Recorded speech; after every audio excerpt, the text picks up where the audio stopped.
isn't just toxic white males. It's toxic femininity, brought to you by Midnight's Edge. Welcome once again to the one, the only Toxic Femininity. I'm your MC, Tom Connors, and with me is the ladies of the Toxic Femme. We have, first of all, OG Star Wars Legends gal Laura. How you doing? I am doing well. Hey, what? I'm halfway. That's how it works. So, Tom, did you have a nice nap? I did. I deserved it. Awesome. You deserve that sleep. Honestly, you do. You do so much. I got a video done earlier, so I'm like, I'm going to take a nap. Oh, awesome. Well deserved. I can't wait to see it. So anyways, everybody, thank you guys for all being here and waiting for us to get started and chat. We do have a nice crowd going on, and we do have some nice topics to bring up. Yeah. Absolutely. I'm ridiculously excited to rip a couple faces off tonight, honestly. I'm saying there are reasons to rip faces off this evening because people are fucking karate, not about ripping off faces. It's about defense. No, you're right. It's karate about kicking in faces. Damn good television. Oh, I can't wait to get the part into that topic. Oh my God, it's gonna be so much fun. Absolutely. And also with us is Mandy. How you doing today? I'm good. Like what? Hey, y'all. So many people in the chat tonight. That is great. So, hey, Wyatt and Matt. Hey, you guys. So great seeing y'all. And yeah, we do have a great show lined up for you guys. Y'all are going to love the topics tonight. And yeah, Barry is going to go ham. I have a feeling. Awesome. And we got Anna in the chat. Hello, Anna. Hey, Anna. How are you? How you doing? Oh, no. We're being shadow banned again. Yeah, I see that. Lovely. And it's probably, I didn't put toxic in the title. And also, last but not least, our hostess with the mostest, Miss Mary B. How you doing? Dude, there's some really wonky crap going down. Even when you have something good occur, like something that everybody can get behind, some asshat still has to fucking ruin it for everybody, right? Yeah. So I'm actually excited to talk about the plethora of things we have on the table tonight because some of it's really amazing, and then some of it is really fucking stupid. Yeah, exactly. And I go with you. Like, let's kick some faces in. You know, I'll go on the karate side. You can smash faces. I'll kick faces. Okay. I'm just gonna start paying really close attention to Crease's stunt double and just like figure out how. Say, okay, there were some moments where you looked at that stunt double and you were like, "That's not you. Who that is?" Oh my God. That man's arms aren't flabby.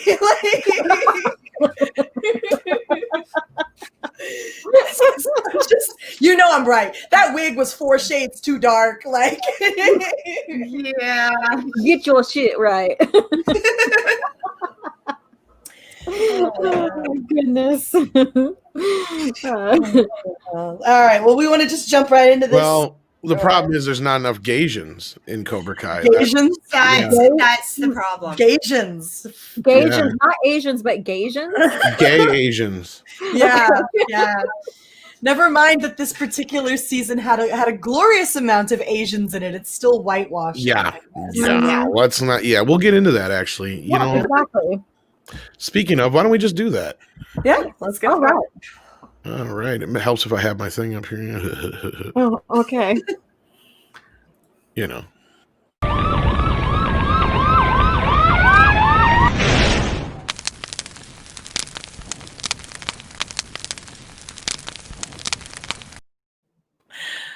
Oh, shit. Well, there we are, everyone. And, you know, hopefully you guys have watched the season 3 of Cobra Kai, because I friggin' have. I actually watched all 3 seasons within like a little over 12 hours. I was telling the ladies this, and I thought it was friggin' amazing. I think everything they did, they honored the continuity, they honored the, you know, legacy characters while introducing new characters. And, but we still have some backlash. It's Of so course. freaking weird too. Because so for like context of who the hell this guy is or why we give a flying fuck.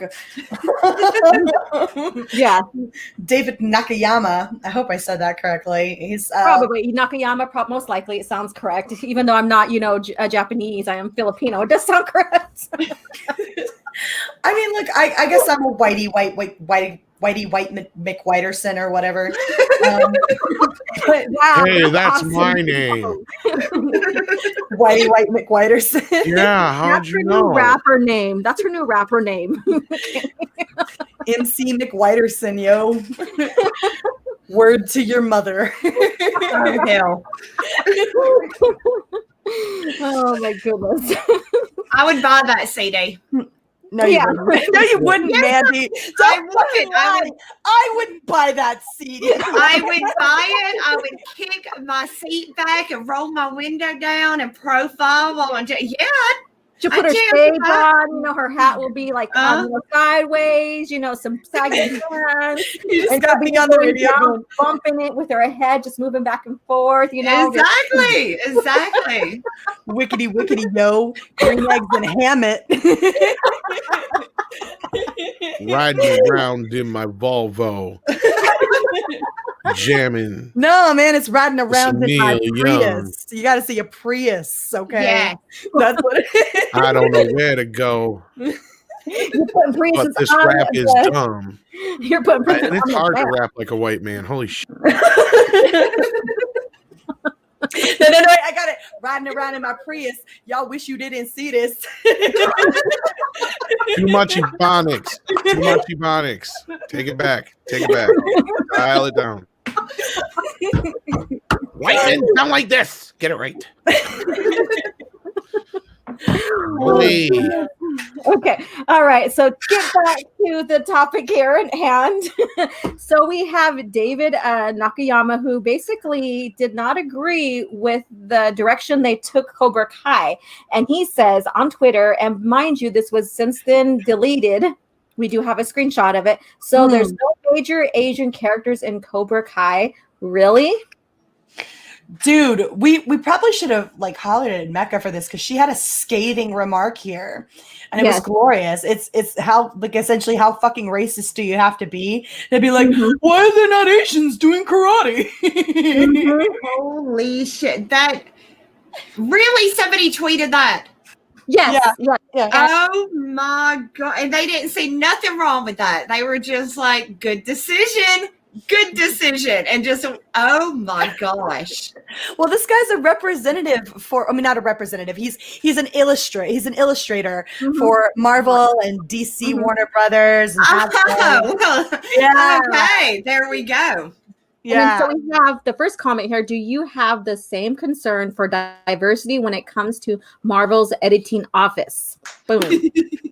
And then Mecca, and I love her so much. Yes, because Mr. Miyagi is dead and only racists think it's okay to stereotype Asian people saying they need to do martial arts.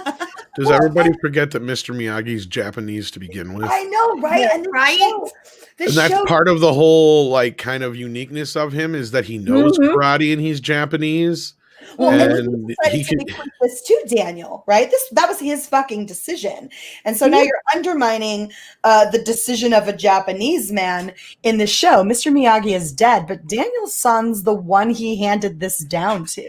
And then to top that off, Daniel's son, he was adopted by Mr. Miyagi. So that was the person he's sending and passing down the heir to his Miyagi-Do and stuff and his legacy. And so, and that was even it reiterated in when Daniel's son went to Japan. When he realized that he wasn't taught everything that Mr. Miyagi knows. And Well, he even stood there and said, hey, he, considered me as a son. karate And cousin. and even in the letter, he basically considered the kids his grandkids. Yeah.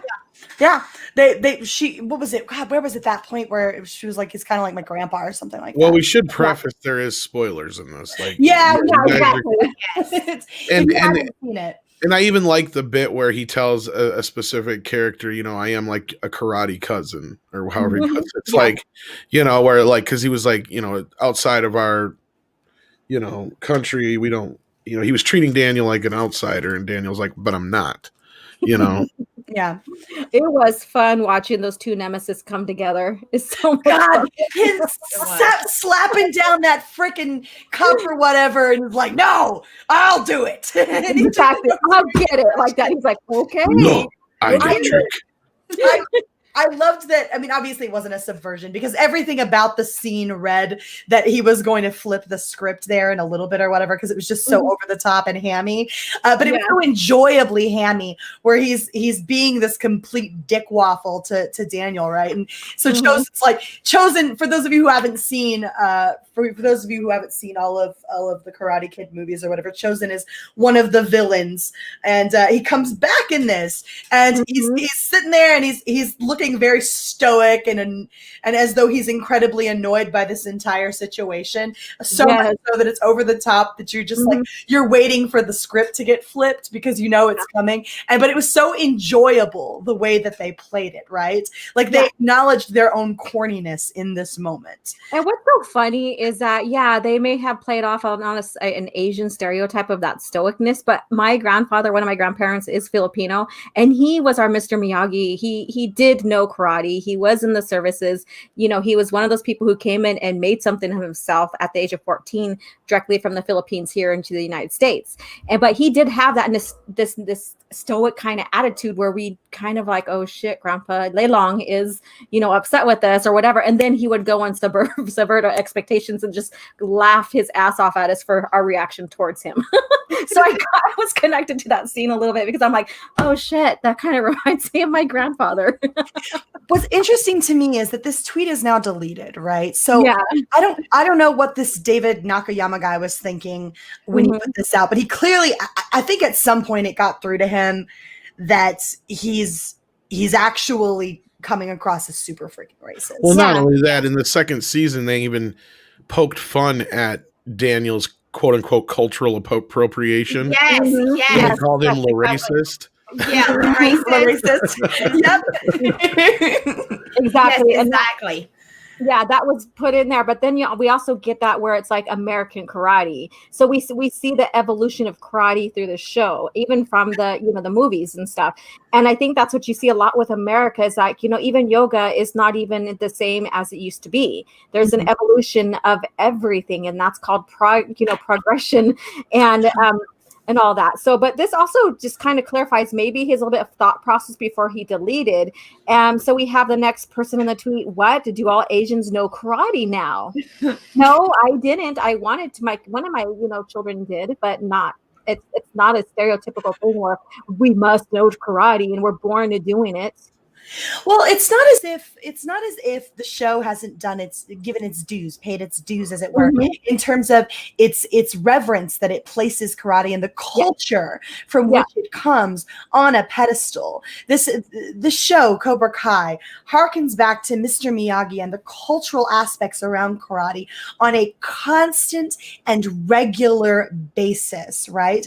It just doesn't happen to have a character in it at this particular moment because you're pulling characters from the original movies, right? You've got Johnny Lawrence and you've got Daniel, and you've got them meeting together, and without literally going a whole different route with all different characters and bringing someone or ignoring one of the sequels, right? Without doing that, without dragging in characters that don't freaking know and have nothing to do with anything, then you kind of really don't have a place for another Japanese person to be in that sort of very specific spotlight, because this show very much centers around these main characters and their children, with one exception, which is Miguel, who is clearly Hispanic, right? It's not as if this job isn't doing its due diligence to the respect for the culture around Japanese culture, while also simultaneously trying to be progressive and bring in people of other cultures and other heritages to come and embrace this beautiful thing, right? Can I blow your guys' mind for a second here? Okay. The original idea of Karate Kid was a white kid learning Asian values through Mr. Miyagi, right? Yeah. But the creators were so progressive that when they met Ralph Macchio, they literally changed the lineage of the kid in the story to match being an Italian. Yeah. Yeah. So Jersey. So they were more progressive even then than they are nowadays, because it's like you guys aren't even realizing the type of story they were telling here. It's all about the underdog story.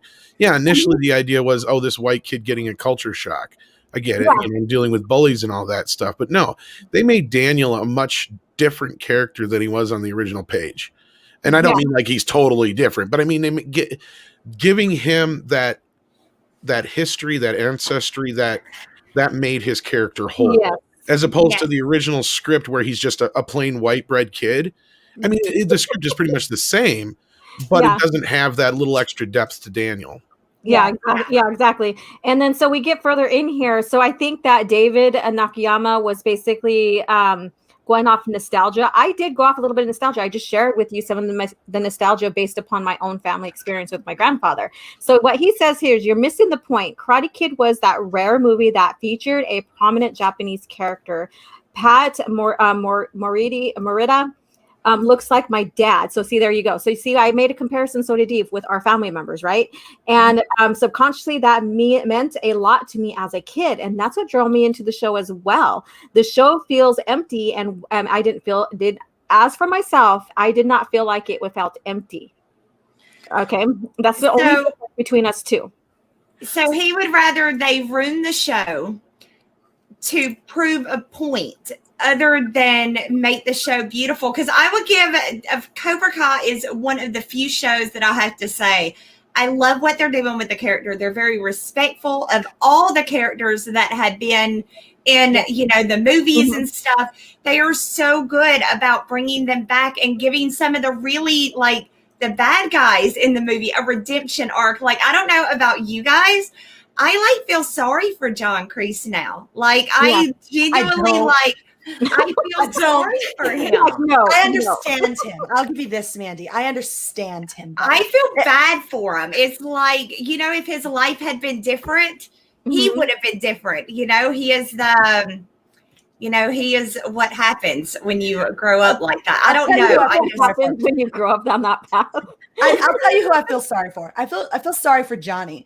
I feel sorry for Johnny because it's constant characters of abuse. Here's why I don't feel sorry for Kreese. Although I understand Kreese and I appreciate the show. Oh God, we'll get into Kreese too as well with me. But go ahead. Sorry, you little bastard. But I like that. With Kreese, you have this instance where they do these flashbacks and they show you about where he's coming from, right? Where it is, why it is that he has the mentality and the perspective. Nevertheless, despite the fact that you understand and you get context for it, it never justifies it. It never tells you that what he's doing is okay, that how he perceives things is okay. It simply gives you the context for why he is the way he is. And that's something that I very much appreciate about this show, because it doesn't change, his past doesn't change the fact that in the here and now, in today, he's sending children out to beat the fuck out of other children, right? Well, in ID Buckeye, this is what I was trying to point out in the beginning, is that, Okinawan, yes. Yeah, Pat Morita's character in Mr. Miyagi, actually, he was unique in a lot of ways. And they understood that initially. They understand that now. These critics out here that are watching this show don't understand that. Even beyond this, I've seen some critiques on this show that, okay, let me say this up front. I get it. Cobra Kai is a soap opera for guys. Instead of, sex and screaming, they use karate. Okay. That's the difference, right? It's basically a soap opera for guys. I'm not going to deny that, but it works on every single motherfucking level. I get it. It's ridiculous. You even have one of the main characters in Daniel's wife pointing out just how ridiculous everything is. Yeah. And we still love her for love her ruthlessness of going up and getting into Kreese's face and saying, "You need to back off our kid, you motherfucker." Out of him. But I love it when she's like, and then he puts the stage, she's like, I know it's crazy when everybody else says it, but and he's not wrong. It's like the picture he painted was completely accurate, but all of the context for everything that brought her to that moment is left out, right? And it's so weird because it actually harkens back to the Johnny sort of storyline here that we get initially when you first start watching Cobra Kai, and you realize that there's this perspective from Johnny's point of view that tells us the same story and yet somehow significantly different, right? Exactly. and they're that's intricately woven throughout the fabric of this entire series, is that other people have different perspectives of what went down and what happened, and it may ultimately be the same thing but still different. And what was it? I think it was Allie who said it the best, where she was like, there's what you remember, and there's what Johnny remembers, and there's what Daniel remembers, and then there's the truth, right? Yeah, the center of the truth. And oh my God, this really like pulled me in on Johnny's story, because we've seen him as a huge bully in Karate Kid. We've seen how, but then once we get into Kreese's background and all that as well, and we start seeing Johnny, where every time he decides to do something good, he takes 2 steps back and some shit goes down. And I'm like, I was so into that. I was like, oh my God, he wants to go on the right path, but then this shit happens and he gets knocked down again and stuff. And so I was rooting for him more than Daniel. Oh, yeah. Daniel has, after the first season, I decided Daniel was kind of an asshole. Right? When they broke it down and kind of showed, like, the difference, like, Johnny's perspective. He's just trying to, don't get me wrong, I don't condone getting stoned in the bathroom at a dance, but that's all he was trying to do. And then this little dick comes in and turns the showers on him. I'd be pissed. And then he stole his girlfriend. Another issue. Argument before. There's really only 1 or 2 times that Johnny and his gang do anything to Daniel that was unprovoked. Yes. And that was when they pushed him down the hill on his bike, and Johnny was a bit overly aggressive with him to begin with. But Daniel should have stayed the fuck out. It was not his fight to get in the middle of, and that is actually true. So, but it's also not just so Daniel should have stayed the fuck out, and that's true. But simultaneously, you have to factor in the emotional charge that's running through both of these individual boys and their perspective at the time. As far as Daniel can tell, there's a girl being essentially pushed around and put into a situation she doesn't want to be in, and so that urge to come in and to be chivalrous and protect her is activated in a man. And I don't want that to go away, because I think that's a good thing in men. Simultaneously, this other perspective of Johnny, who's like, it's not over, right, between the two of us. I'm still emotionally attached to her. Yeah. We've been together for 2 years is what's going through his mind. And so both of these perspectives are incredibly valid. Well, and have you watched the argument lately, like from the first movie? Yeah, that Daniel's a bully. I just watched it last night. Well, no. I actually I was watching the beginning of the movie on 4K while I was doing stuff downstairs, and I was watching the fight again and just seeing how Daniel acts in that, how Johnny acts in that fight. Johnny is not being as big of a dickhole as we kind of remember him being. He's like, not. If you rewatch it, all he wants to do is talk to Allie. He's just trying to talk to her. Yeah, he's being overly aggressive. Yeah, he won't give her back her fucking radio, but he's not really saying or doing anything to anybody that is hurting anybody. And with any measure of that perspective that Johnny has that is so incredibly critical to that moment, you might understand that this is not a moment to interfere. But Daniel doesn't have that perspective. He doesn't have that context. And so he does what he thinks is right. And you can totally see this story from both sides. You can totally see it from both sides as to why both of these people feel that they are valid in their actions that they're taking, right? And neither of them is right and neither of them is wrong. And some of them have asshole-ish moments while the other one is a little less asshole-ish. But ultimately, at the end of the day, you recognize that they're both just people, right? And neither of them is intending to do harm or ill, right? Can I interrupt for just 1 second? I guess we're getting some complaints about buffering in the chat. I did see some people say they refreshed earlier and the buffering went away. I'll type this as well so those who don't hear it. Sorry. Continue, guys. All right. And do you guys like the huge manipulator between everything and everything, like the movies up into the series, is Kreese. Yeah, he's the one. And when you look at his story, because I do have family that served, been in the services, including Vietnam and stuff. And so if you look at, his story and how he was conditioned and stuff, that's how he's recruiting these kids. And that's how he's treating these kids, which is not right. And it's manipulative. It's mind control. It's bullying, all that stuff. And so we've seen, Danielson, he was part of Cobra Kai for a short amount of time. And he recognized that he was being very, very aggressive with that. And then he left, basically. I'm not getting too much into too much details. But then we have Johnny, who stayed in it. And then, and then now we see, Cobra Kai coming back, and Kreese came back, and how even Johnny, when he brought Cobra Kai back, how he was, training how he was trained. He was training how he was trained, but he was leaving aside that sort of abusive. That's not true. He's a bit abusive. Johnny's a bit abusive, but it's not the same type of abuse, right? Like it's a step better than what Kreese did to him, because he recognizes what Kreese did to him wasn't great, right? I think that there's a bit of intent difference here. What Kreese does is he takes broken, helpless, victimized people, and he turns that rage vulnerable people. Very vulnerable people, right? Yeah.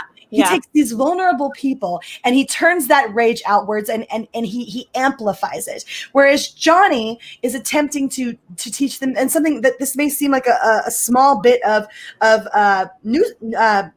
nuance here, but it's important. The difference between learning to defend yourself from the people who are harming you and get revenge on the people. Exactly. That's the big difference. Is you have Johnny and Kreese, who are mirrors of each other, both who lost their mother very young. Yep. Both in a way have had their lives completely twisted and turned into a different direction because a woman they loved. And they both came to karate, but they both have a different means of getting out of life what they're looking for. Kreese is so bitter with life that all he wants is revenge, and he wants to see others suffer. And Johnny is starting to see that. Like this man is so twisted, and there's something so broken inside of him that nothing is going to change. And again, there's like so many great things we can get into about what could happen after this season and how this character is going to be handled. And, we got into like a 4-hour talk about it on After Dark the other night. And oh God, we went to some places where you ladies are like, oh God, that'd be amazing. Just all this stuff we kind of broke down. And that's what's great about this show, is that the doors are open to so many different possibilities. Even though you can predict a lot of stuff that happens, it happens in such an unpredictable way. Yes, I would agree with that. That's the great part about it. Like, it doesn't subvert your expectations. It goes above and beyond your expectations. Exactly. And then also, like with Johnny and Daniel, Daniel in the movies, we had Daniel that came from poor and Johnny came from rich, and now we have that flipped. Yeah. And we have two different perspectives. And that's what I really like, because we see a change in both of them and how they're responding and reacting towards that. And then they have to go back and remember the past. And so I really love that aspect of that as well. And then I'm going to go back to David's last bit of this remark here. So basically he says, that, Pat reminded him of his dad and it meant so much to him. And then he said the show feels empty and weirdly whitewashed without him. Well, if you brought him back, that would be very, very weird, because we knew he died. So it's just a huge missed opportunity, he says. And the thing is that you can't bring back that character anymore. But what they're doing, and I think this is what he fails to see, is that they're keeping the continuity of the characters that dealt with him, Mr. Miyagi and Kreese. And now they're the ones that are carrying the torch and passing the torch on. I was gonna say that's what blows my mind, is that this guy, David Nakayama, clearly doesn't have a perspective on the fact that the show very much keeps Mr. Miyagi alive through Daniel, right? Very much so. Yeah. Mr. Miyagi is very much still a potent, important, driving force of this series that is constantly being referenced, constantly being hailed as the guiding light that put Daniel on the right path to get his life together. Even his mom lauds him as he was so good to us. The guy goes to Okinawa to try to reconnect to this man who taught him and guided him so much. Mr. Miyagi is not gone. This show did the only thing you could possibly do to keep this character still involved in this series. And exactly. He is important. Well, not only that, they mention him at every turn. I mean, every chance they get, and there's been moments throughout the first two seasons that really got me kind of welled up. But no, you're right, Mary. How they did it in this season, without trying to spoil it too much, those two episodes are probably some of the greatest television I've seen in the last 20, maybe 30 years. Yeah. I cried. I literally cried because he had his tissues with him. He was crying, you guys. I was crying. I did cry. I'll fucking admit it, because I sat there and I'm like, how are they going to do this? Because Daniel has at least one more message or a lesson he has to learn from Mr. Miyagi to be whole, to be full. There's something in his life he needs, and they found a way to bring that message in so beautifully. And the same thing with the lesson, which is very important. And this season, more than the first two seasons, truly felt like a sequel to all the films. I mean, yeah, the first two seasons had that, but like this was like if you're going into this show, and people have asked a million times over, should I see the original films? Should I see the original films? And most people are like, yeah, for some context, at least see the original film. Yeah. This one, you're going to want to see at least 2 and 3 to really, really, really enjoy it. Exactly. There's so much stuff in here, like for mega fans, for fans that are just casual fans. I mean, there's just down to little minute things that are just kind of in there, to like, there's one scene where there's a song that's buried in the background of part 2, but it works even better here in this show. Like the way these guys have made this show, I couldn't do it better myself. Like I am so impressed. It's like, as a fan of the show, and I understand like Karate Kid isn't like Star Wars or Star Trek or all these other things, which then begs the question is, why can't those things be better than this? Because the people that are working on this, they're not. They love it. Exactly. Like that's all you obviously need is somebody who cares about the lineage, who has a definite love and passion for this project. Creed is another great example. What Ryan Coogler and those guys have all done with that franchise, like to bring in, and Karate Kid and Rocky do have a very synonymous history, considering Elvis directed the original Rocky and all 3 of the first Karate Kid films. So it works in that way, but why is it so hard for everybody else when all really Rocky and Karate Kid were kind of quote unquote men soap opera movies? Let's face it. Well, I'd like to counter his point here. He says Karate Kid feels. Karate Kid was that rare movie that featured a prominent Japanese character. Pat Morita looks like my dad, and subconsciously that meant a lot to me. The show feels empty and weirdly whitewashed without him. What do you mean without him? He's exactly. Yeah. Well, what I'm going to put here is that when Daniel is in Japan and he is like loathing at the bar by himself because the deal didn't go through. And then the bartender, is like, well, who are you thinking of? And he goes, one of my best friends. And then he reiterates, and, American thinking is different than our thinking. A person's not really gone. You can revisit them anytime you want. And that's what takes Okinawa. And so if that's the case, why did that not resonate with David? That's literally the show telling you he's still here. He is exactly here. Like, how are you missing this? How is it not dawning on you how prominent this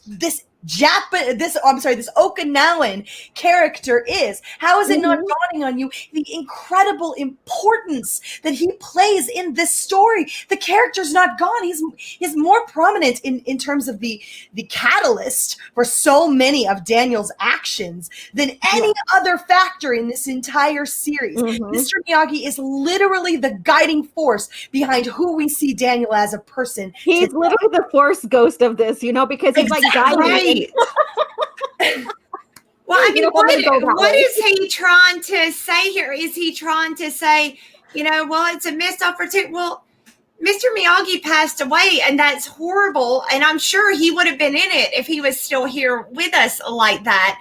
But did they really want to just find somebody else and replace Mr. Miyagi? You cannot replace Mr. Miyagi. It's better to leave it like it is and continue on the legend that Mr. Miyagi created, as opposed to just shove somebody else in there and be like, well, there's your Mr. Miyagi now. Exactly. And that is what they get wrong in Hollywood constantly, where when they pass away, give them a beautiful thing, but don't replace our characters. Nobody else is going to replace Mr. Miyagi. Mandy, that's the problem, though. That's the problem. Is it's more important to people like David Nakayama to see the representation on screen than it is to see the character. He needs a living, breathing quote. I quote Asian, not Okinawan. I quote Asian, right? You need a living, breathing Asian on the screen to make this matter at all, right? Never mind that the character of Mr. Miyagi is prominent and front and center. Never mind that. The character isn't what matters. It's whether or not that person looks like they came from somewhere from the Asian continent. Yeah, which is really ridiculous. Because the other part of this that is funny is, why should he have an issue with this? You have Daniel, you have Kreese, and you have Johnny, who are all the senseis in this show. And none of them are even remotely as good as Mr. Miyagi ever was as a teacher. In fact, that's Daniel's biggest, problem is he feels like he isn't as good as Mr. Miyagi, and he's striving to be as good as Mr. Miyagi, and he feels so lost, and that's why he does seek some answers. And that's the thing. It'd be different if Daniel was like, better than Miyagi was at doing what he was doing. Right. And it's not like they're diminishing anything that Miyagi did. In fact, it's that new lesson that Daniel had to learn that probably saved Johnny's life and some other people. There's a lot that goes into it without, like I said, not to get into too many spoilers, but like, that's the thing is Miyagi is a big, big, big part of this show. And just to throw in some random character that would be either a replacement to recast them or even some stupid random kid of his or something. You know what I mean? Yeah. Like all of a sudden it's Mr. Miyagi's son. How you doing? Yes. That would great. That'd be so awful with like continuity because we're like awesome, bam, here we go. We never seen this character before or heard of, and then so they're going to be front and center while we still have Daniel, we still have Johnny, we still have brother or something. Yeah, exactly. And the thing is like instead of crying around about this wokeness that people are trying to do with SJW thing, it is very diverse. I mean, the first leading student that we get is Miguel. He's Hispanic. And then we do have an Asian that comes in as well. And then we have a the girl that's in Karate Kai. She looks like she could be Asian or Hispanic or whatever. Tori, Tori. Yes. Tori looks mixed to some extent. Yeah, exactly. And we don't know. Aisha is at least biracial. Well, that's the other thing that most people don't realize. Asia does not just make up Oriental countries. No, there's many of them. You have Middle Eastern people that are Asian too, so they're even Indian people are Asians as well. So I mean, really this guy's saying he's not saying any Oriental people is what he's saying, even though as bad as that sounds. Let's be real here. Well, what's wonderful about this show is that you have this wonderful diverse cast that isn't limited just to different racial aspects, but also to the full spectrum of you've got boys and girls, men and women, all surrounded in this. And I read something earlier because I was looking up, trying to understand the argument for whitewashed Cobra Kai, and somebody was like, "Oh, they've just got Sam in this role of the poor girl who never did bullshit. This girl's suffering through PTSD in this scene." She is. Oh my God. I was like on the edge of my seat when she was like witnessing her friends get beat down and then an arm being broken. I'm sorry, spoilers there, whatever, but man, she was like literally like she froze, and that is very you people can understand that kind of situation. Yeah. And she took it with her. And it was another lesson that brought Mr. Miyagi back into the picture. And this is how you make me care about these new characters. Because you never set aside Johnny. You never set aside Daniel. You never set aside Mr. Miyagi. You had them front and center with their problems on full display for me to go through and sort out with them, while simultaneously interweaving these brand new characters. And the truth is I could have taken or left Sam for the first couple of seasons, honestly. Well, she's not a very likable character the first 2 seasons, and people have pointed it out. And it's not because she's a bad actress, it's because of her actions. Yeah, she's a teenager. She's basically the Johnny of the first part of the show, if you really stop to think about it. Kind of awesome because we have Daniel that has a Johnny in his family. Yeah, that's the funny part, because Miguel is really, if you look at it, like, and this is what I love about this, is these guys have straight up Force Awakens this stuff, but done it better than the Force Awakens did. Because Miguel is literally Daniel. He's a single, he's a son with a single mother. He's lost. He has no direction. He meets an older guy who teaches him karate. Yeah. And he finds direction through karate. That's Daniel. That's Daniel right there in a nutshell. And then at the same time, you have Sam, who is, she comes from the bourgeois valley. She's got all the friends. She's popular and all that kind of stuff. That's Johnny. Yeah, that's what Johnny was. You've taken this character that I really could have for the first 2 seasons taken or left, right? And at this point in the timeline, I'm sitting here and I'm gut wrenched over her because you've made her matter. You've made her count. You've made her real. You've made her a human being who is suffering through something that is absolutely horrific to deal with. And being a person with PTSD myself, I understand what it means to find yourself in a moment that drags you back to that place that you dread more than anything, right? And suddenly Sam means everything to me, and she's just as important to me as Johnny, just as important to me as Daniel and Mr. Miyagi. She matters now because they took their time with her, because they made her a person, a human being, actually kind of an unlikable human being for the first couple of seasons. And now she's starting to get her shit together, and she's struggling really, really hard with character growth. Yeah, it's beautiful. They even took Kreese and Tori, who were very two-dimensional characters, and have really fleshed them out and made them more three-dimensional. And in the process, even though I'm going to fucking say it, the critics are full of shit. They've said, they've made Kreese into a likable character now. It's like, in what way? What has this guy really done? Yeah, we feel bad for him that he's lost his mom and he's lost his girlfriend, but it's how he reacts to those things that matter. It's how he acts in his daily life that matter. And like we said, like, there's something wrong with this guy. And Johnny grew. Yeah, I don't know. I always go back to like season 2 where he's, where Johnny finds out that he's living in the homeless shelter and he's sitting on the bed and he's like, I have no direction. I tried to join the army again. They wouldn't have me. I don't know. Now, don't get me wrong. I have not seen, I'm still playing catch up. So maybe he turns, but where I'm at in the series, I genuinely feel sorry for him. He's full of shit, as always. Oh God, no, don't tell me that. Yeah. No, Kreese has not changed. If anything, he's gotten worse. He's definitely, and I was telling this to Mary, I said, you could see him, he did suffer PTSD from, being prisoner of war, during that time. And sorry, spoilers again. And so we see that development of character. He's like, no mercy. He took that title literally and is now teaching these kids to be basically ruthless gangsters, if you want to call them that, within karate. Absolute vagrants and monsters. What they put these other kids through. And look, I'm not saying that Miguel doesn't make mistakes or that Sam doesn't make mistakes. And Robbie is certainly fucking right the hell. They're kids. They're teenagers. But they're very impressionable. Yeah, they're impressionable. So they're just doing what they are taught. And that's the thing. And so Kreese is the one that, he knows he can influence these young minds. He is basically a predator. I see him as a predator because he doesn't do physical, well, kind of, but he does a lot of verbal abuse. Yes, there is physical abuse because there's no mercy, so he knows exactly what he's doing. And in a sense, that's what he was taught by his own commander. Yeah, it's a really bizarre thing to watch these children who, I mean, even freaking God, I just said her name a few Tori. I don't know why her name went right the hell. I just said her fucking name. Even though Tori is clearly not doing the right things, they show you her home life. You understand that she's a broken person and that she's carrying the world on her shoulders. Well, what they're showing is that she's on the verge of becoming Kreese. Her mom's sick.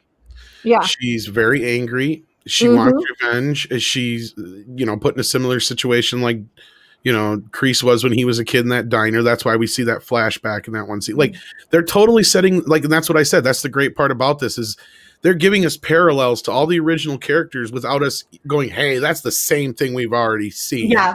Because they do it so well. And I want to bring up Jimmy Miller's a point here because it is very relevant. I understand his perspective. They could have had an Asian character. They chose not to. There are not a lot of acting roles for Asians. I don't know why. That's true. They do have an Asian character. But here's the thing with the first part is true. And the reason I bring this up, though, is the but. There's a big but there.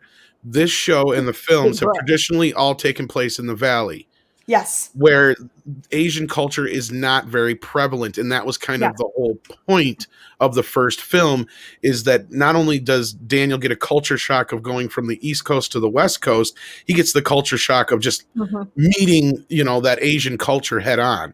And that's a big part of the show. And that's why Daniel hated, the whole thing with the racist thing was kind of funny, was because we know as the audience how much Daniel respects Mr. Miyagi's lineage and how much he respects the Asian culture and all that kind of stuff. So obviously we know as the audience, but this person is not getting the joke, I don't think. That's the crazy part to me is that, and you made a wonderful point there, Tom, is that this is not set somewhere where there are a ton of Asian people running around. Nevertheless, there is still an Asian character in this show. You still have Kai. In fact, he was pretty prominent in the first freaking season. And again, here in the third season, he was pretty prominent. So to act like there isn't an Asian character on screen is hogwash. I'm sorry that you don't like that he's a villain, but hold your breath for 10 seconds and see where he is in a couple seasons. Because God knows this freaking show has done a 180 with a bajillion different characters. I remember hating Hawk for a little bit, loved to hate him, but hated Hawk there for a bit. And I'm right back to loving him again. He's kind of one of the more unique characters. He doesn't really mimic. Oh my God, that kid can act. That kid can push act. and pull. It was awesome. His push and pull. You could see him acting out because he's been bullied and stuff. But then you could see it in his mind that he's like, is this really right? Well, not only that, I grew up with a kid just like him, one of my best friends, actually. And so I totally understand his mentality and the way he works. And that's what's great and unique about him is you can't really parallel him to anybody but maybe Bobby, you know, from the old, like that's the thing is he's one of the more unique characters is that he's given stuff to do that we haven't never seen in Cobra Kai or in Karate Kid, I mean, prior to the show. Like that's the great part about it is we get so much of this familiarity mixed in with a lot of new stuff. And I get it. Like I've said, it's a soap opera. It's a teen drama. I understand that, but I love every little bit of it. And it gave me the feels. And anybody who wants to not like it, that's fine. That's your prerogative. But if you're going to come up with nonsense arguments like this bullshit, I'm going to have to call it out like these ladies. I'm sorry. Yeah. No, we really need for people to stop pretending like there's not an Asian character on the show. Kai is a prominent member of the young cast, of the youth cast. He's in a great deal of the first season, and he's focused on pretty heavily in the third season as well. So people need, and we're not in Okinawa, people. We're not. We're in the valley. Okay, that's where we're sitting. And I love that point that you made there, Tom, because it's so incredibly true. Is you need to relax a little bit. Without removing this from the setting in which it rightly belongs. You have to understand that there's going to be some fucking white people running around, God forbid. Quite a few, actually. No.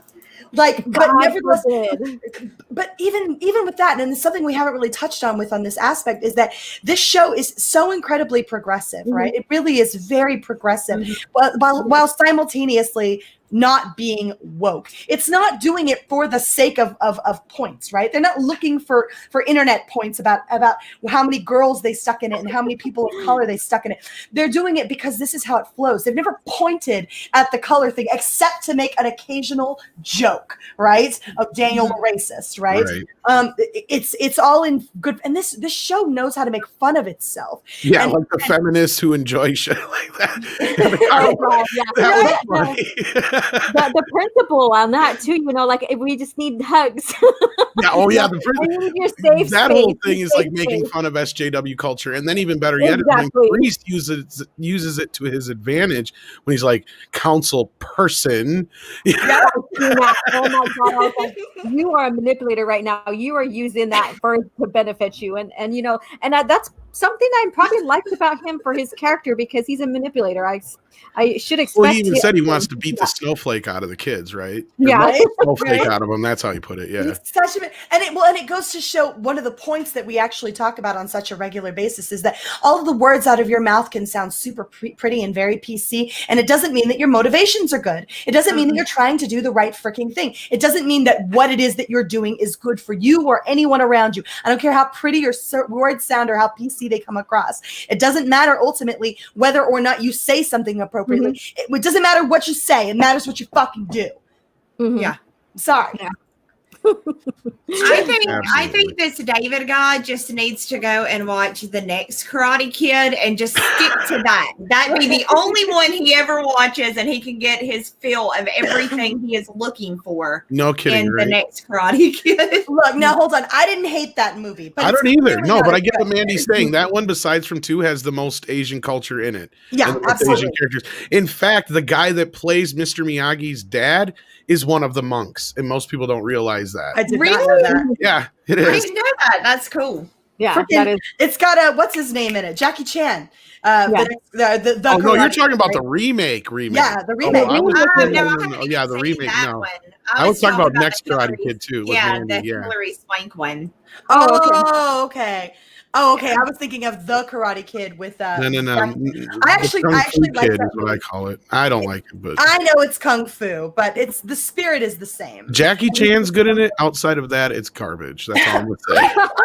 I didn't think the freaking what's his face kid did too bad. He's too young for the story, first of all, and He was a little too young, but I think he did a good job acting wise. that's not neither here nor there. Just the idea that and they ruin the whole payoff of wax on, wax off with the jacket and shit. It's stupid. I thought it was a remake that didn't need to happen. Exactly. I thought it was yet another one that Hollywood's run out of ideas. So let's take something that was popular back in the 80s and let's reboot it, rebrand it, and I didn't buy into it. The only thing I will give that movie credit for is if it wasn't for that movie, we would have never gotten Cobra Kai. That's true. That's absolutely true, though. Okay, so ladies and gents, what did you guys think about the last episode? That leads up to the last episode. We need to talk that, you guys. We do. Oh my God, Alora, that final episode was the shit. The choreography was off the freaking hook, and all I could do was squeal externally and internally when I watched freaking spoiler alert, guys, huge spoiler alert. If you haven't seen season 3, you handle your business, all right? So this is your warning. When you have Daniel and Johnny, they're together in Miyagi-Do with all of the students, and you see them standing next to one another. All I could do was freak the fuck out. I was so excited. I've been waiting for this, and now I can't wait to see what comes because I know there's going to be conflict, right? You know they're going to go head to head. They're going to butt heads so much, but they are finally starting down this path, which we all have all known from get-go that they needed to go down, which was come together and find that place of peace in the middle, right? That middle ground, right? Because Daniel has so much he can learn from Johnny, and Johnny has so much he can learn from Daniel. And I think somewhere in there is an amalgamation of a genuinely amazing karate teacher, right? And so I think together, when they finally come together, we're going to wind up with something truly spectacular to behold. This is it's going to get more. I think it's going to get a lot crazier than people think. For one thing, you had chosen what his lesson was all about. Yeah, part of it is to stop your enemy from waging war. But he also pointed out is that sometimes you have no choice and you have to kill. There is some stuff that Daniel was taught that may be either taught to somebody else or somebody else may have to use on somebody. And, exactly, and that's what I was thinking too. Is that his lesson back in Okinawa, basically setting up the whole pretense for the next episode, or the next season. Is that because you have to teach to disarm, and sometimes you have to teach. Sometimes you have to take the life, and so I have a feeling that maybe someone's going to die. I think you're right. I think you're right too. I've got that. And I could give you my speculations. I think it's going to be Kreese. I think it's going to be because Daniel or somebody's going to have no choice, and it's all going to be in self-defense or in defense of somebody else. I don't think it's going to be Kreese. I think it's going to be Robbie. I think Robbie maybe. I think Robbie's going to die in the crossfire. That's the very next. You got a good point there, Mary. That'd be my if I was a betting man, that'd be like my next way down the list. But it's probably going to be Kreese. But guys, remember, they could bring back. It may not even be anybody we know doing it. Remember, they could bring back Chosen or something, and Chosen could be the one to do it. It could be a situation where, because he's he has no choice, and because there's a lot of people who said they'd have an issue if it was Daniel the one who killed or Johnny is the one who killed. But you also have a thing set up to where if Daniel is the one who has to kill Kreese, what kind of struggle he'll have internally throughout the next few films. And that opens other doors and stuff like that. But again, I think you guys are right. I think we're going to lose someone at some point here. Yeah, most likely Kreese. I think Kreese, I do agree that Kreese is a likely candidate. I just feel like Robbie is more likely to die because of the emotional impact that will have on Johnny, on Daniel, on literally everyone, right? Yeah. Everyone loses their shit if Robbie dies. And I think that's, but it doesn't leave Johnny without an opportunity to still be a father because Miguel is there. And so you're not left without some measure of emotional satisfaction. And I feel like Robbie is that perfect balance of if someone gotta go, it gotta be Robbie. It's going to affect everyone, like you said, everyone. No, Because and Daniel, having his, because they both went, and again, spoilers, they all both went when Robbie got out to make sure he had a ride and a place to stay. I said, and then I thought it was crazy how Kreese was able to visit him without a priest, but then when it was his father, they had to have a priest. So I thought that was kind of confusing for me. Remember the visitations? Yeah. Well, but you have to keep in mind, Johnny is on freaking parole right now because he beat the hell out of his kids. True. He beat those kids up, and remember, he's like, I'm not even sure if I'm supposed to be around kids right now because he beat the hell out of Kai. Kai, the Asian character that everybody seems to keep fucking forgetting is in this show. Kai, he beat the hell out of Kai and his friends, right? And so he's in trouble for that. He's in trouble for a shit ton of stuff. So yeah, let's I think it's something that the show does really well is it has consequences for actions that carry over. Like Johnny still can't just go fucking walk in and see his kid because of shit he did 2 seasons ago, right? Yeah, exactly. Miguel doesn't just wake up. You got fucking half the season going down before the guy can even walk again. This show has a great grip on actual consequences. Freaking Sam's got PTSD. Yeah, as unrealistic as it is at times, yeah. Well, there were a few times where I was like, someone call the cops. Please. Oh, yes. That's what I mean. Like, it's instead of using words, they use karate. Sorry, go ahead, Laura. My bad. Or I was going to say, where are all the kids' parents in all of this? Like, that too. Going down, how come these parents are getting involved? There's a lot of contrivances and there's a lot of conveniences that I think we're able to overlook simply because the show is so good and engrossing. Yeah. And we just kind of go with the verisimilitude of the rules of the universe. And that's all that matters. And that's the big thing about writing, especially when it comes to Star Wars and Star Trek, that the writers don't understand is that you can do all kinds of crazy shit as long as you stay within the boundaries of the rules of the universe. Right, that's the main important thing on top of canon. Canon is important, yes, but the rules are most important. Like going back to they learned the hard way with Nightmare on Elm Street that rules are important. Well, everybody has an ability to suspend their disbelief to a certain extent, right? And when something is good enough to merit that, to warrant you suspending that disbelief, you will find yourselves pushing those limits. Right? But that's one of the reasons people can enjoy Disney movies with fucking talking rabbits and shit, right? Exactly, yes. We don't fucking care. The story's good, right? I will suspend my disbelief as far as I need to, so long as the those story damn toys make you cry at the end of Toy Story 3 when you think they're going to die. Right? Do toys die? Where does the toy soul go? Like they ain't gonna totally, because you're sitting there watching that movie the first time and you're like, oh shit, how are they getting out of this one? And then it just keeps going and going. You're like, wait, are they really they're gonna kill these guys? Hold up, stop the projector. What the fuck? Then the claw comes in and you're like, oh, thank goodness. No, I have to give, there were a couple times, and that was my biggest critique. I was actually talking to Justin about this, was that the Kreese stuff was a bit hammy at times, and it was over the top, and there are moments where I'm like, Jesus, this is a cartoon villain, right?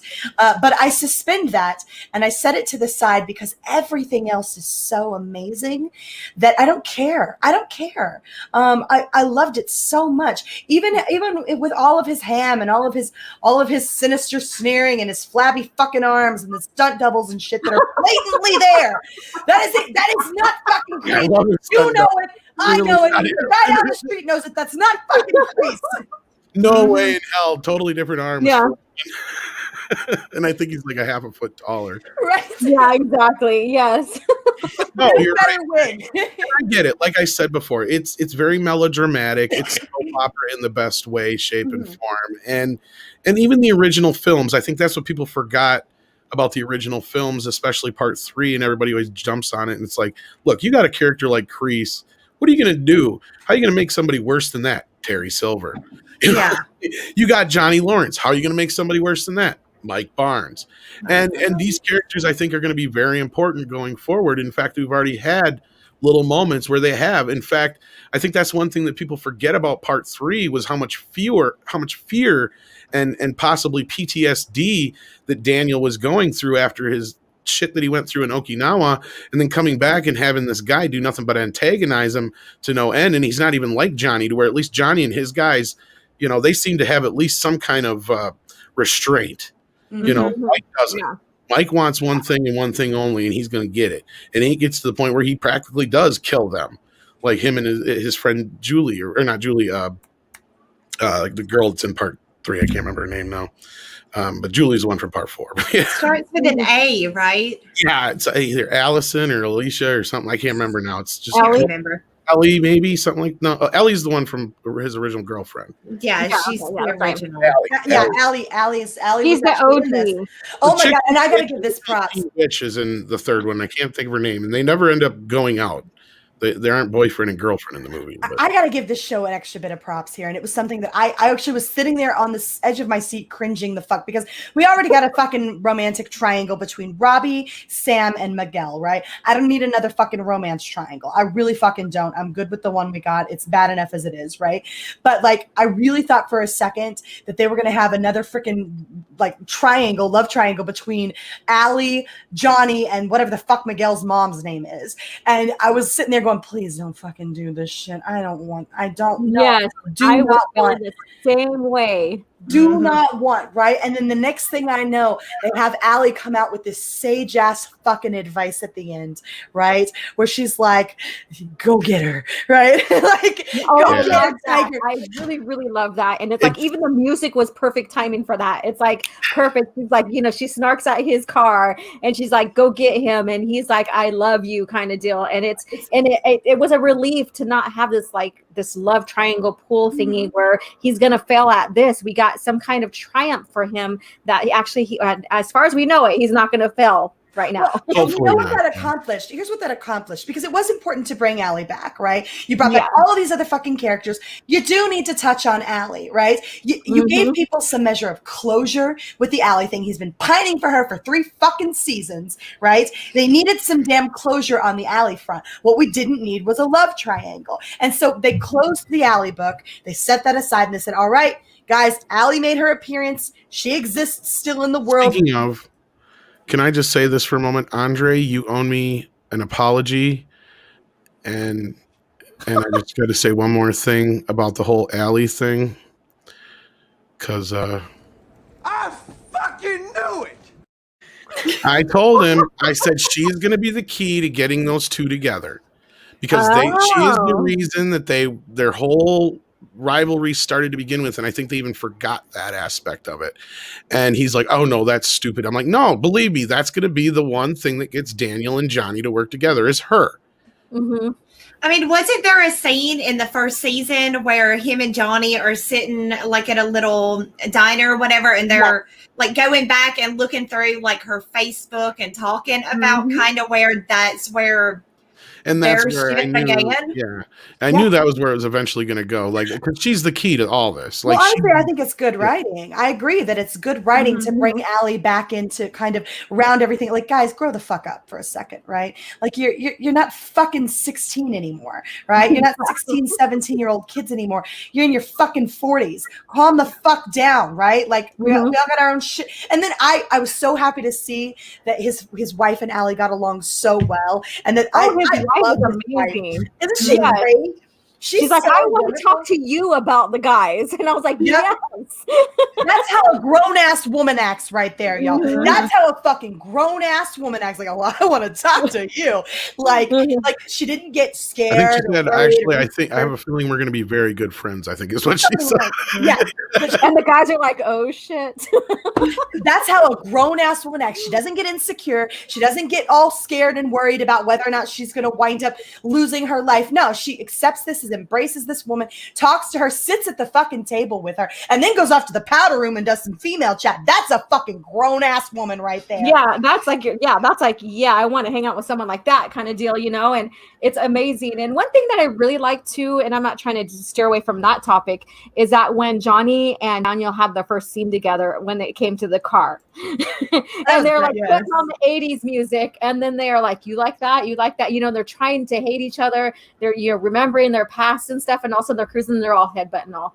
Yep. These two could have actually gotten along if they'd set their shit aside for 2 fucking Exactly. Well, I think that's the whole point, is that in any other world, they would be best buddies. Like, they're into the same kind of things. And, you know, if they had come from different places or come from the same place, like Daniel would have been his little buddy and Johnny would have been his, you know, protector and all that kind of shit. But instead, it was a different world. And I think eventually we'll get there. And that's going to be some of the big struggles going forward, is how those two butt heads and how they, you know, figure out each other's teachings. Because I pointed this out in our review, and you know, other people pointed out, yeah, Mike Barnes could have kicked the shit out of Daniel if he wasn't if it wasn't in a, and we actually know that because even in the tournament he kicks the shit out of Daniel. He only wins on the technicalities basically.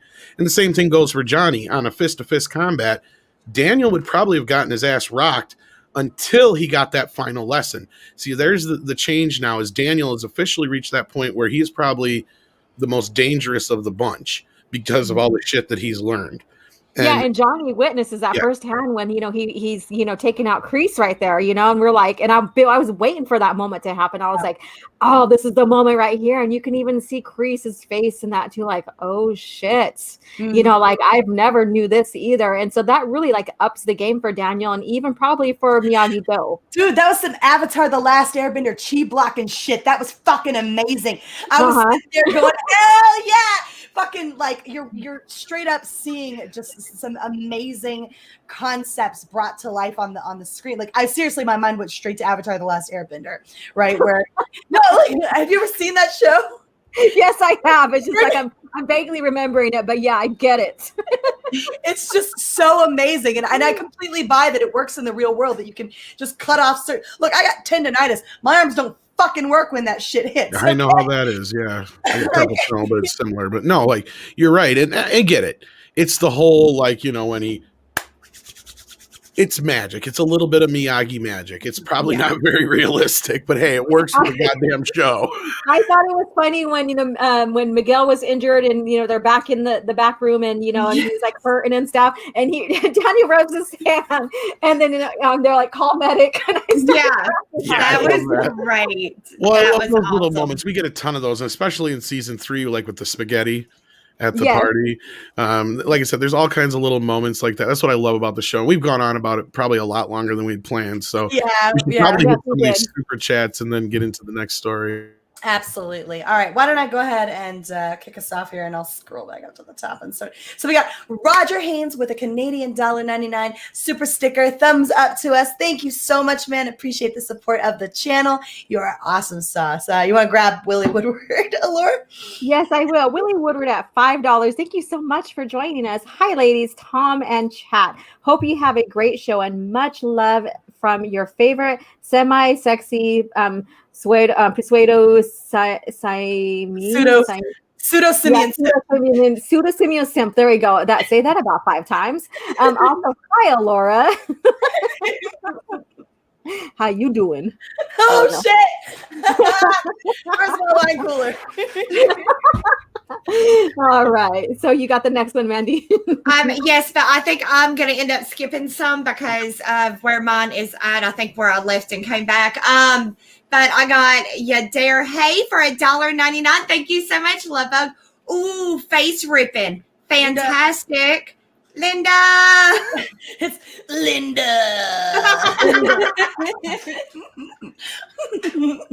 I love it. Luckily, I think you only skipped one. The Matt G. I'll get Matt G, which is applicable to me anyway. So here we go. Matt G for $2 says, still delirious after 4.5 hours shenanigans. I fucking know it, man. But dude, I had such a blast. I had so much fun with Jesse and Jeff. That was a really, really wonderful. And, you know, Rob was incredible, and just that was such a fun shenanigans.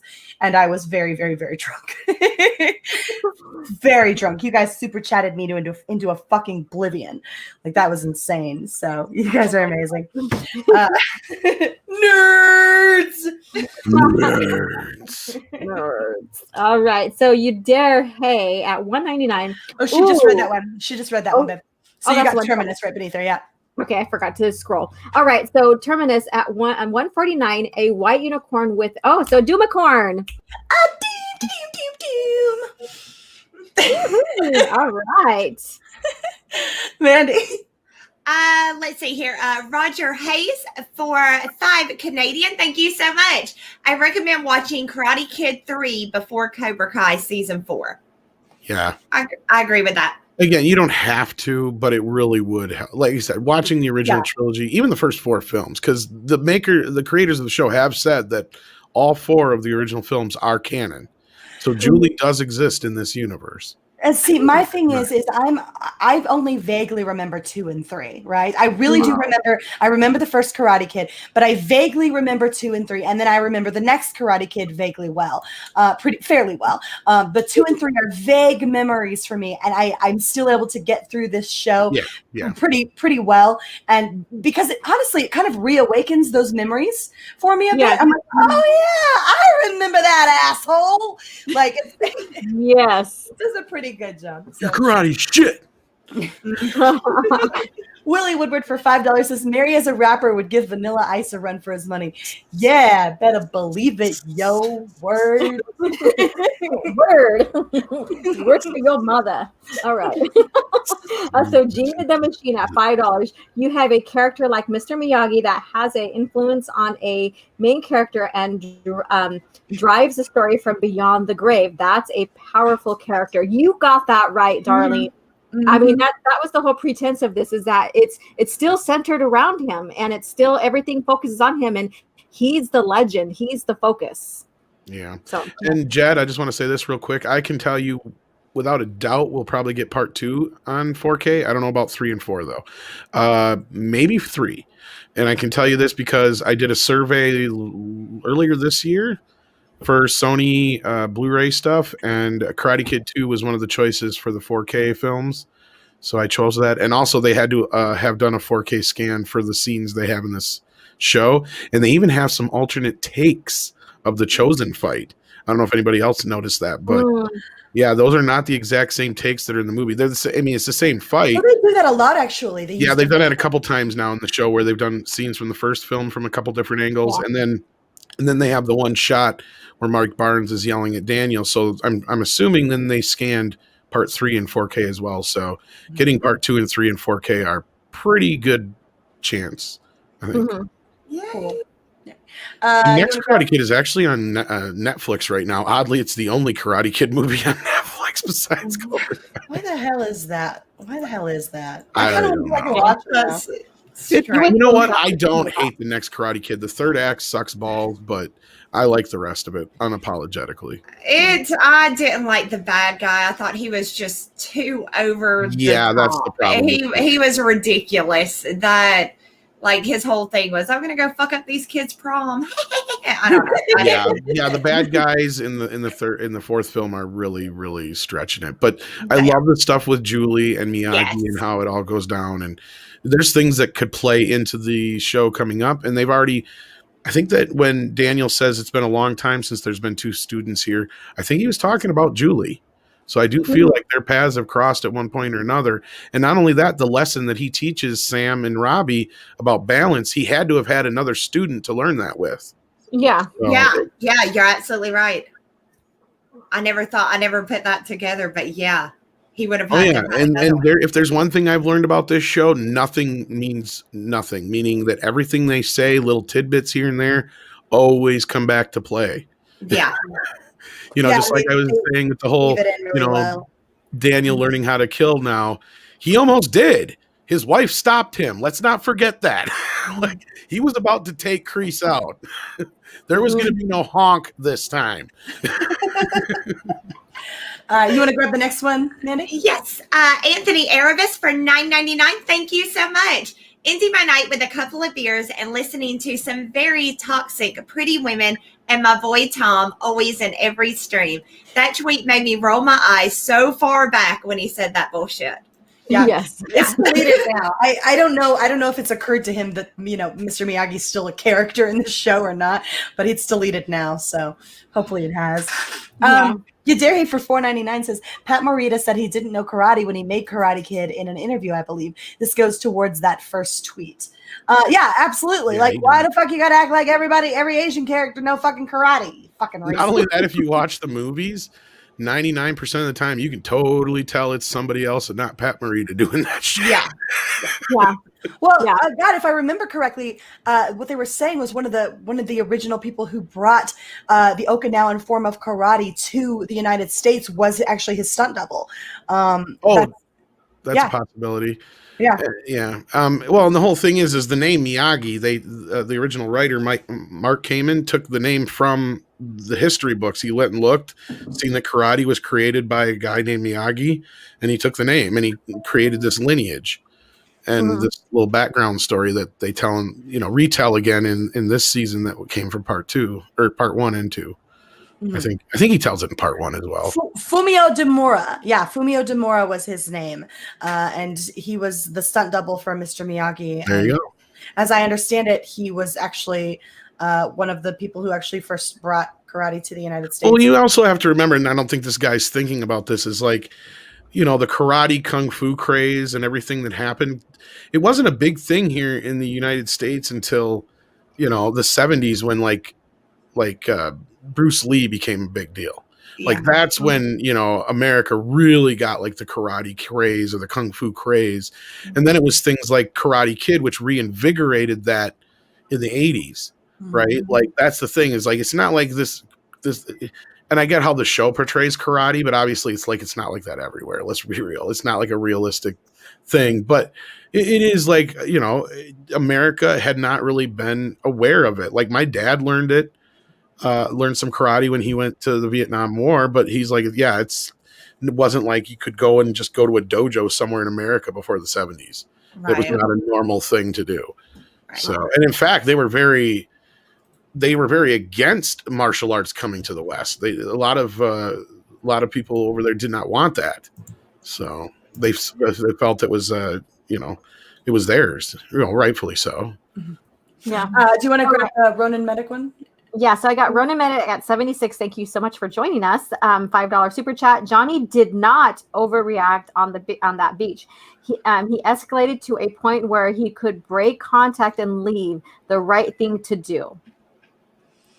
I mean, I think it just depends on your perspective. Look, anybody can make this kind of commentary about either character, and you're fucking right, man. You're right, okay? Like from either perspective, that's correct. Is why I agree so wholeheartedly with what Ali said at that end, right there at the end was, you have Johnny's perspective, you have Daniel's perspective, and then there's the truth, and that truth is somewhere in between those two things, right? And so you're not wrong, but neither is someone who says the exact opposite, because it really does depend on what angle you're looking at this from, right?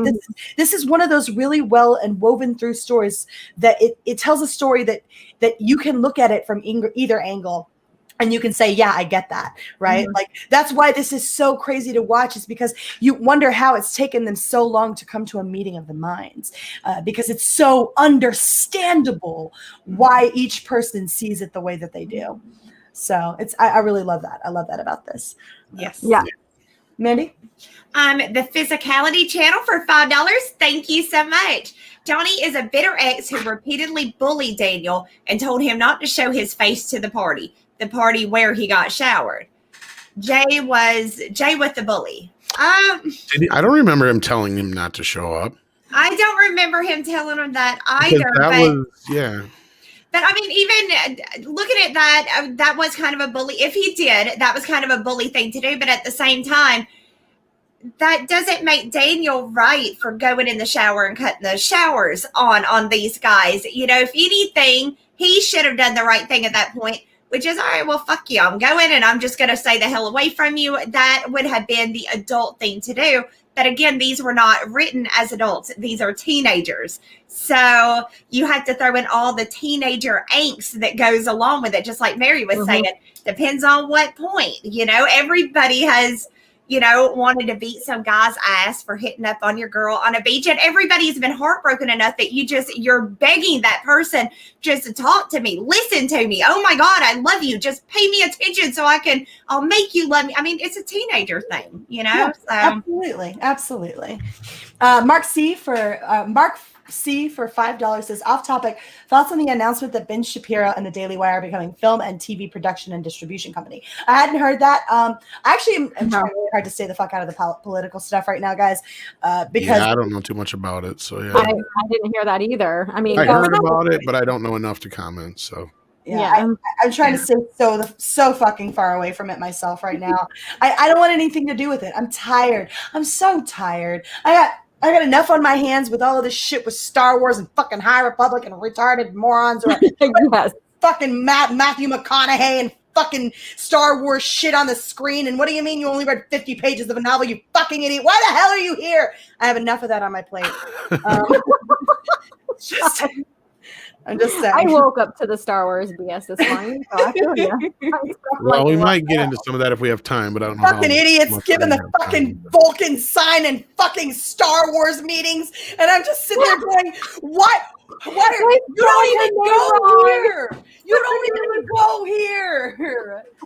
And they even spelled her name wrong. I'm like, this is what you don't know your employees, or this person doesn't know how to spell her name. I mean, seriously.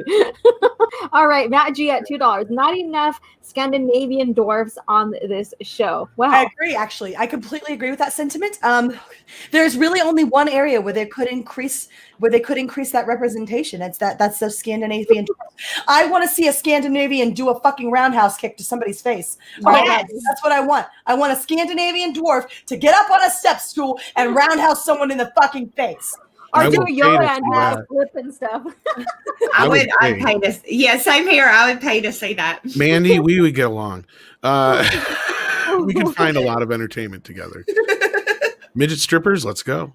Let's go. I'm on top of it. Yeah, exactly. Like literally. I told people before I tried to, I may not should say that, but I tried to illegally download the Hulk once, and I got the Hulk little person thing.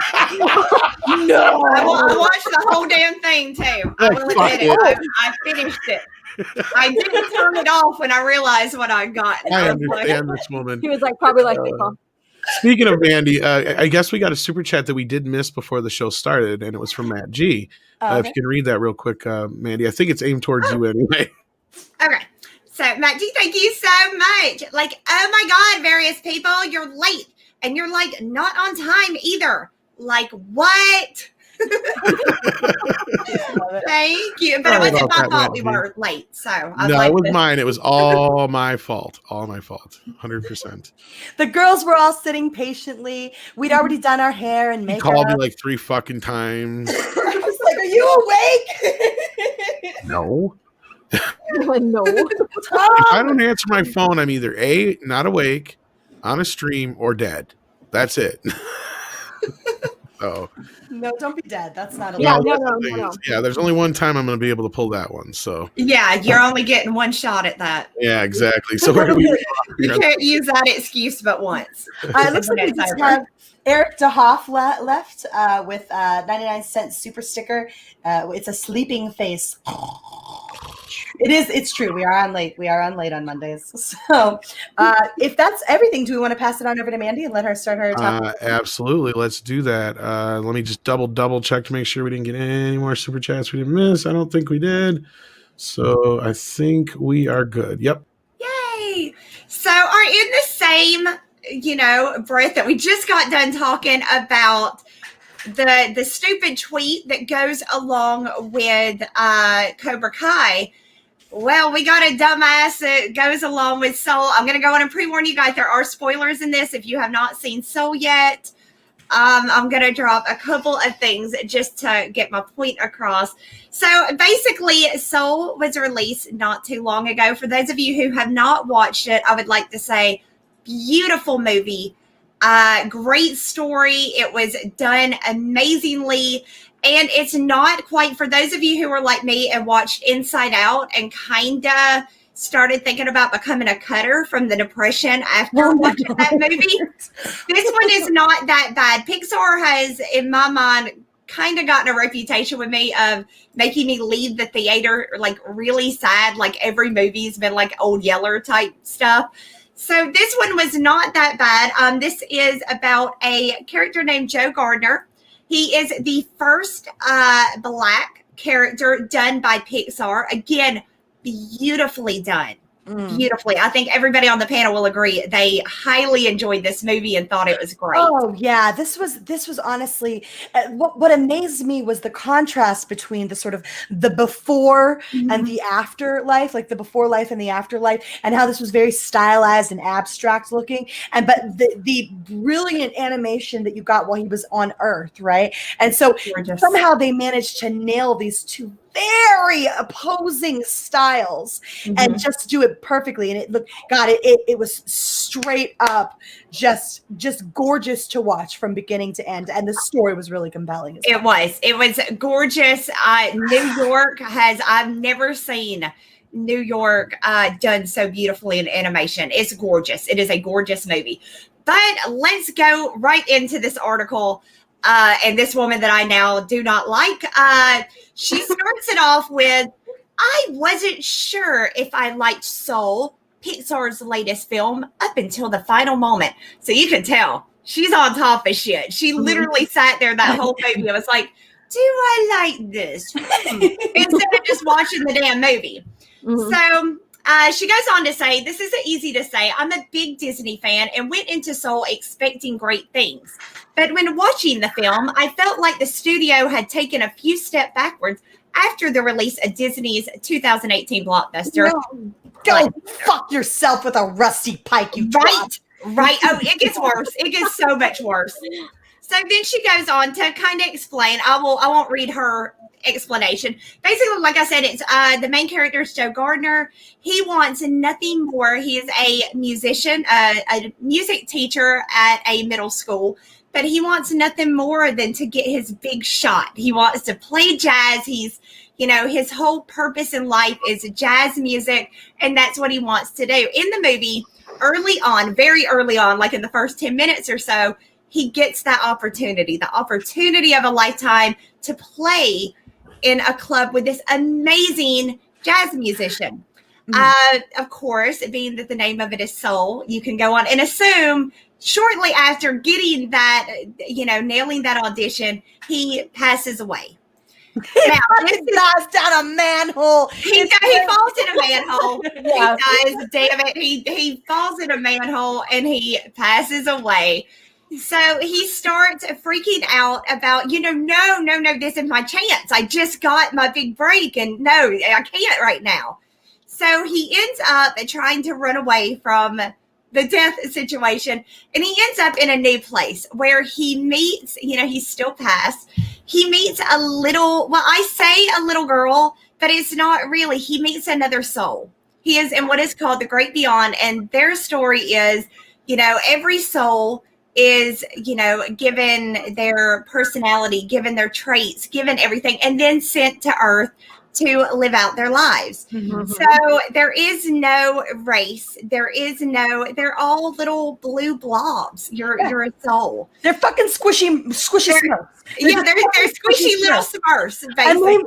They make it so clear that this is, they literally use the terminology. Everything here is a hypothetical. Her voice could be anything. She just picks this one because it's fucking annoying. Yes, it is Tina Fey voicing the character. And she does actually, like Mary said, she does actually say in the movie, I could use any voice I want to. And then she changes her voice to, I think, like a deep baritone. She said, I just make myself sound like this because it is the most annoying. Yeah. So there is, they go on early on and set the fact that there is no race. You're a soul. You're not born yet. They're up in the afterlife. None of that matters anymore. Yeah, no, all material things, even that makes the person, does not matter. You're just like this pure essence being looking for another life to go to. Well, and that's the interesting contrast to make between the before life and the afterlife, right? Is when they're on that little conveyor belt to the afterlife, they've taken on certain physical characteristics of the life that they've lived. But prior to that, none of that has impacted who they are as a soul yet, right? So while they may bring some of that with them from Earth. Prior to that, they haven't experienced it yet. It has nothing to do with who they are. And so it's not who they are yet. It has literally nothing to do with them as souls, as human beings, right? And it's nothing. It has nothing. They all look almost exactly the same, right? Right. Little blobs. It's only the after the fact that you begin to carry with you some of that vague physical aspect. You're still blue, but you kind of look like yourself. You're vaguely reminiscent of yourself, right? Of your human form on Earth. But yeah, all the ones that are like fresh souls and haven't been sent out yet, they all look the same. They're blue, cute little squishy blobs, and they're adorable. And at points, they're actually like throwing them and kicking them and stuff. Because there's no pain. You're not on Earth where all of that exists yet. So this writer goes on to say, I think I filled y'all in pretty well, where she tells the story, and then she says, it is in the final moments, soul is set to sacrifice its black lead. So a white woman, now keep in mind, there is no race or color. It's a soul. It is a soul. And the souls are interchangeable. His soul winds up in a fucking cat, and her soul winds up in him, right? They're wandering around fucking Astoria with this person who's never been a person before, and he's a fucking cat. He doesn't have thumbs. He can't open fucking doors. This shit's interchangeable as hell, right? Like, there's no fucking white woman here. She could literally go anywhere and be anything. Yes, it's whatever body her soul attaches to when she comes to Earth, that will depend race, sex, all of that. That right now, the way this story is, they're nothing. They're not born yet. They're souls. So yes, Mary, she actually does complain about that as well in this. So a white woman can go and live out her life on Earth. Joe decides he's fine with dying because he was able to live out a dream. As the movie's about to wrap up, however, Joe is given a second chance because of his good deed. Good for old Joe, right? And then she comes back with a, I can tell you, I do not like this woman. Man, fuck you, woman. You fucking, Jesus Christ. So here are her issues with it. And believe me, they are all as stupid as the next one. First, Joe is killed the moment he gets his big break within the first 10 minutes of the film. What kind of message does that send to young children watching this film who sees themselves in Joe? Don't fucking walk on top of manholes that don't have covers in it. That's the message it sends. That's the message. Pay attention to what you're doing. Yes, pay attention to where you're walking. Get off your damn friggin' cell phone. Yes, pay attention. Right, and let us add that the whole message of the movie actually was to enjoy what you have, enjoy your life, embrace life. Don't, get out there, live your life. That is what I took for the movie. But okay, now I'm not even going to get into the fact that what message did they get from him dying? Oh, well, there's a lot of movies where somebody dies early on. I can go back to the dinosaur movie that I used to watch, the Land Before Time. That was it. And both the parents die and he's left alone. I mean, what message does that show? Well, that your parents could die at some point, I guess. This woman's stupid.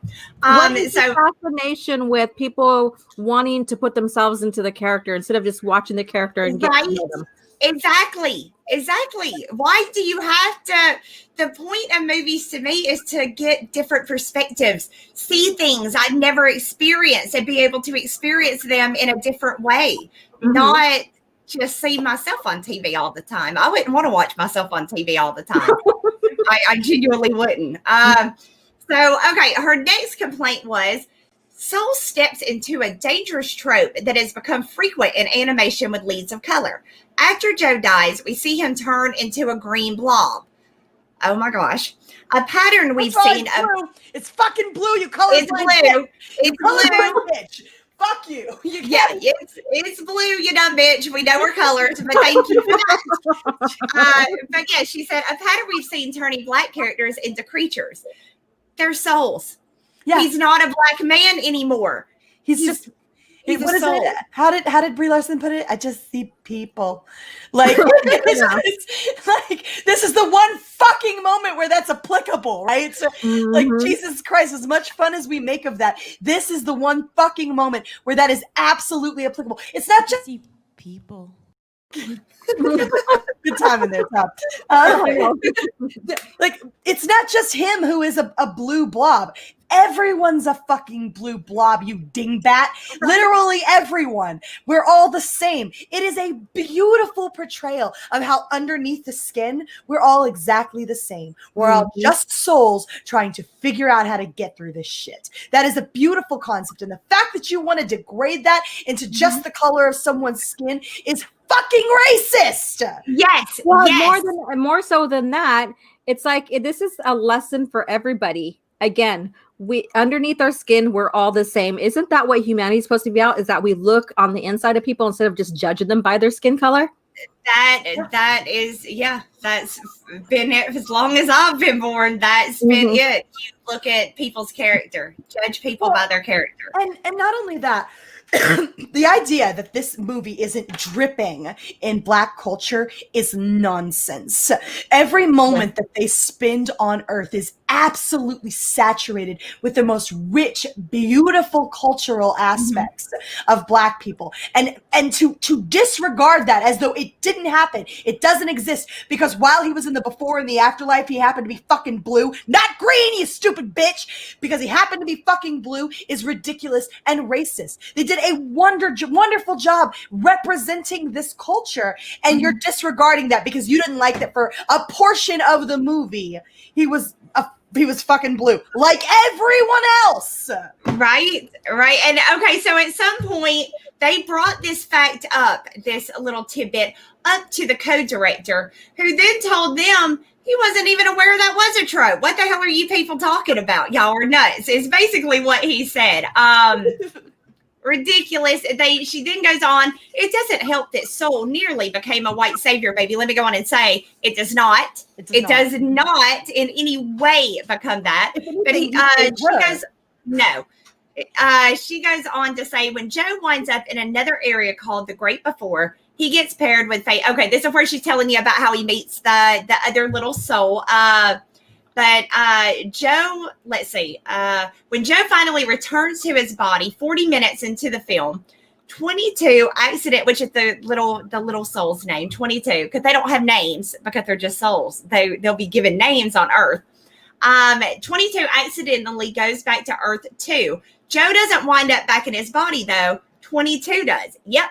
A white woman put in a Black man's body. She's not a fucking white woman, you fucking idiot. Not a white woman. It's a soul. It is a damn soul, and it is He's no longer Black either. He's the soul right here. No. Yeah. And so looking at the crude matter. We're talking about the crude matter, but in this reality, we're seeing their essence. Yes. There's a difference. Yes, a huge difference. And let's not to mention, she got his body. He got put in the Mr. Mittens. He has to run around for like 40 minutes of the movie being a cat, you know? Which is quite entertaining. Great. It's so fucking great. He's losing his shit trying to open doors and fucking shave his own hair. And it's really amazing, right? And trying to control his own, like the soul in his body that is new to Earth, can't even walk, like stumbling around, eating pizza out of the trash because they don't know it's just a soul. So again, another stupid ass bitch from this lady. So she said, who thought it was a good idea to put a white woman in the body of a Black man, and not just any woman, but Faye, who earlier, okay, no, he did not put Faye, Tina Fey, back into the body. She's playing a character. It's called acting. Or are you going to tell me that Tom Cruise is the main character? Like that's Mission Impossible with Tom Cruise, not the character he's playing. Yeah, it's him. He can talk about some Scientology, get some shit done. It's so absurd that she's actually saying, and not just any woman, but Faye. It's an actress. She's playing a role. The character that went into his body was a soul named 22. Here's the reasoning. Like, this fucking reasoning is fucking stupid. So because she said, let's pull blackface episodes off of. Yes. What are you talking about? That's a good thing. That's a good thing. You fucking idiots. That's a fucking good thing. Why are you bragging on her for wanting to get blackface pulled off the air? Right. Why? Well, I think she's trying to say that she'll do this. You know, she obviously cares, but she didn't care enough to say anything about this. It's not taken like that. These people could not seem to break down like that there are differences between certain things. This is not exactly the same as pulling blackface. It's not. It's a soul. I think I don't get this new thing of everybody worried about what's between your legs. What color is it? Mind your fucking business. Oh my God.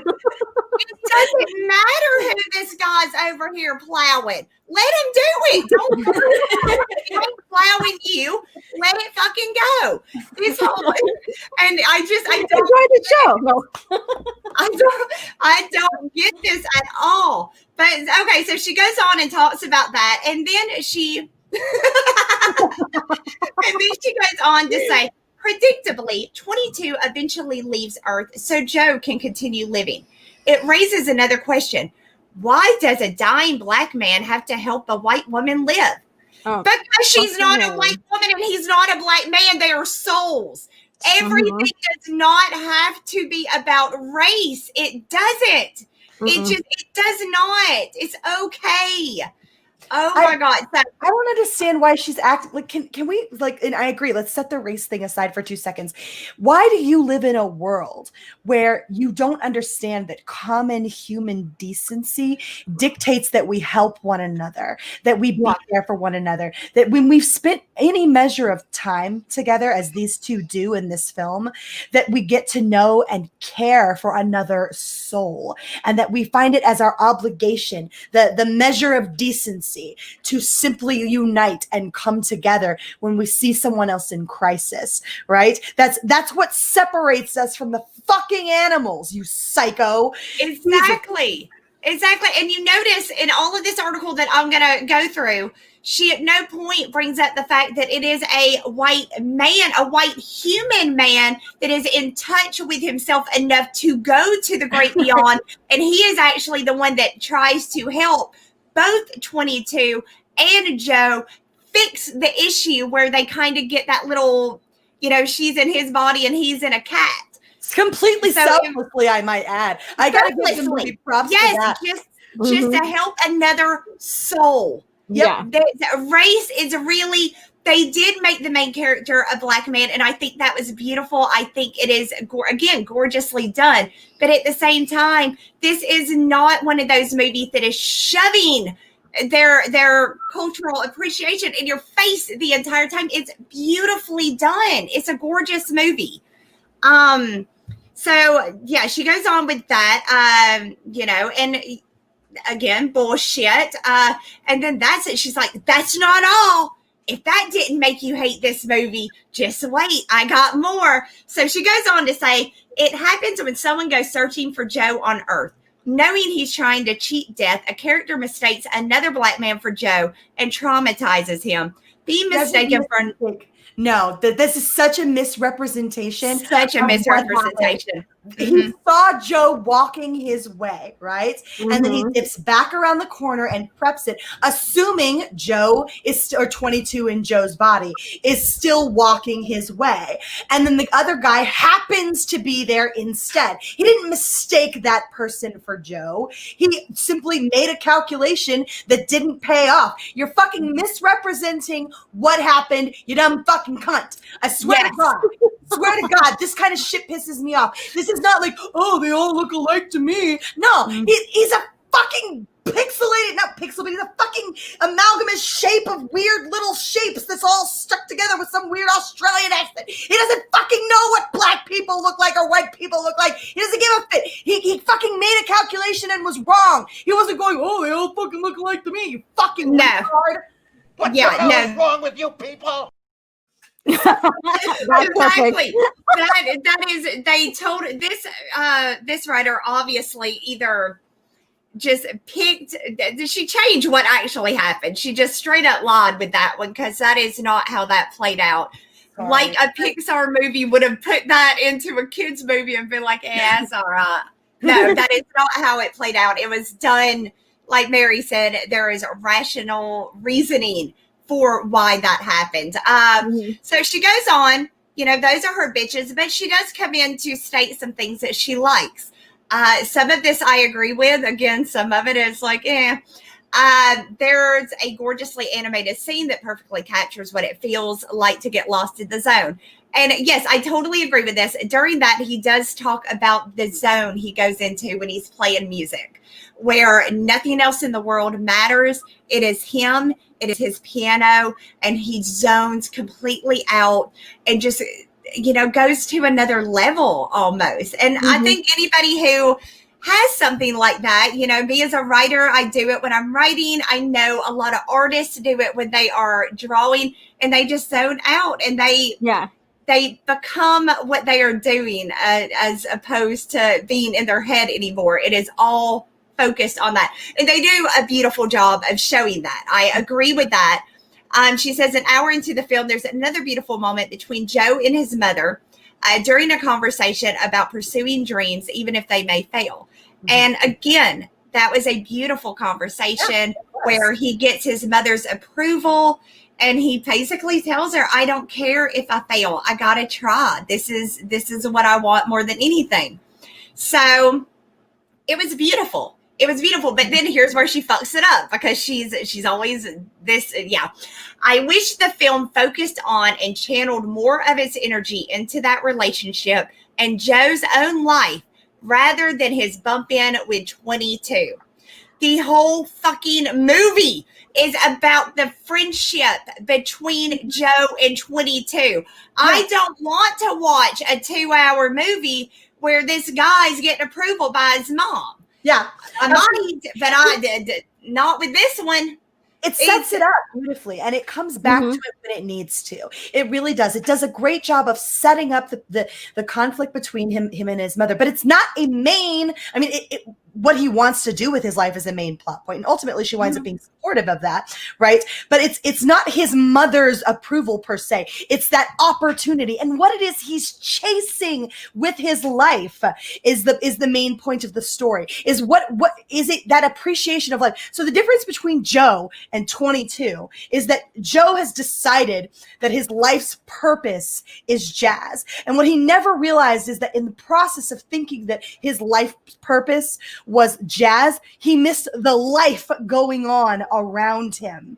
And 22 comes to realize that in all this time that she's been incredibly hesitant and wanting very much to avoid life and all of the messy things that it brings with it, that it was possible that her passion all along could have simply been life itself. Yes, right? To live her life the way she wants to. Yeah. It's a beautiful movie, but again, this is a big problem to me when you have writers like this. And don't get me wrong, I'm so thankful that most people that saw Soul did not take this approach, and they genuinely enjoyed the movie.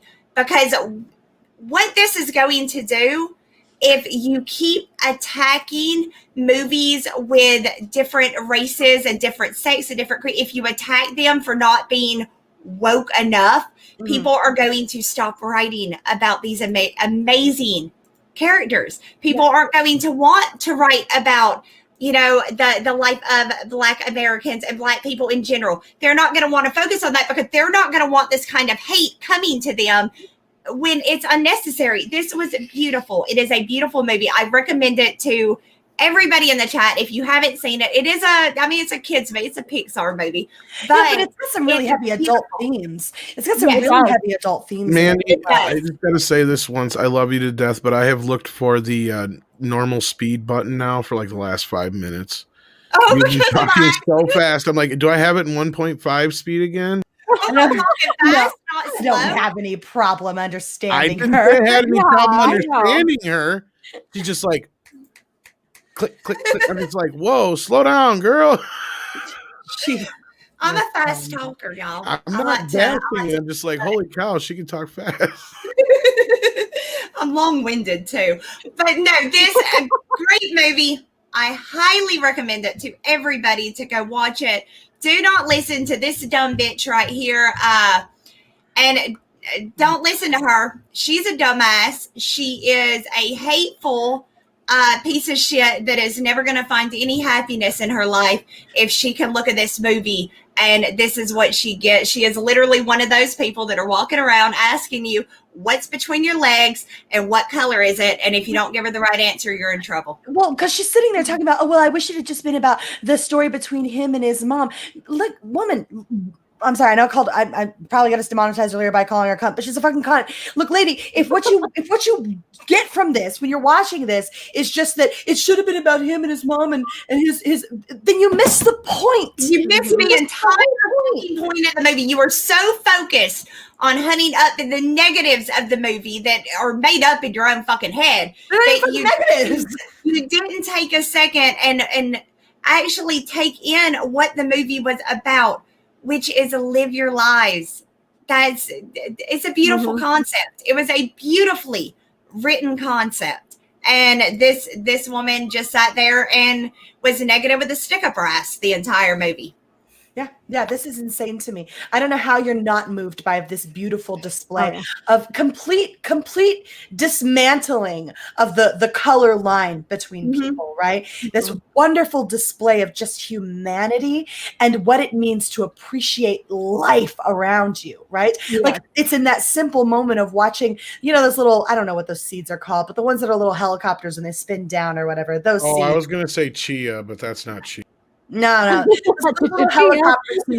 Those moments where you look around you and you breathe in that you are alive and you have an opportunity to do something with yourself. We called them helicopters when I was a kid. Yeah, I always called them helicopters. I think they're dandelions or something like that. They're a little different. They got like the seed bump in the middle, and then they like fan out, and they've just got the one little wing. But they spin around if you throw them in there. Exactly. Those are a ton of fun as a kid. 22 learns that life is worth living by virtue of being life itself, right? And freaking Joe learns that he's been missing all of the wonder around him because he's been so focused on this one thing he thinks will complete him. And ultimately, it's while it certainly adds completion to his life and it makes him feel to a certain extent fulfilled in that moment. After that big moment, he's like, okay, well now what? And we'll do it all again tomorrow. And he's like, oh, this is it. Maybe it's kind of like realizing that money is not going to make you happy. Yeah. Yes. Charlie Chats has maple seeds. No, go ahead. Yeah. Has mansplained to us that they are maple seeds. Thank you. Got it. Yes, Okay. yeah, that's what she There you catch. go. That's what they catch, and that made the one of the things that he pulled out of a fight. Anyway, y'all haven't seen the movie, some of you, so I'm not going to get into all that. No, beautiful movie. This is a dumb bitch right here, who I recommend if you run across this character right here, walk to the other side of the street. Don't make eye contact more than you have to.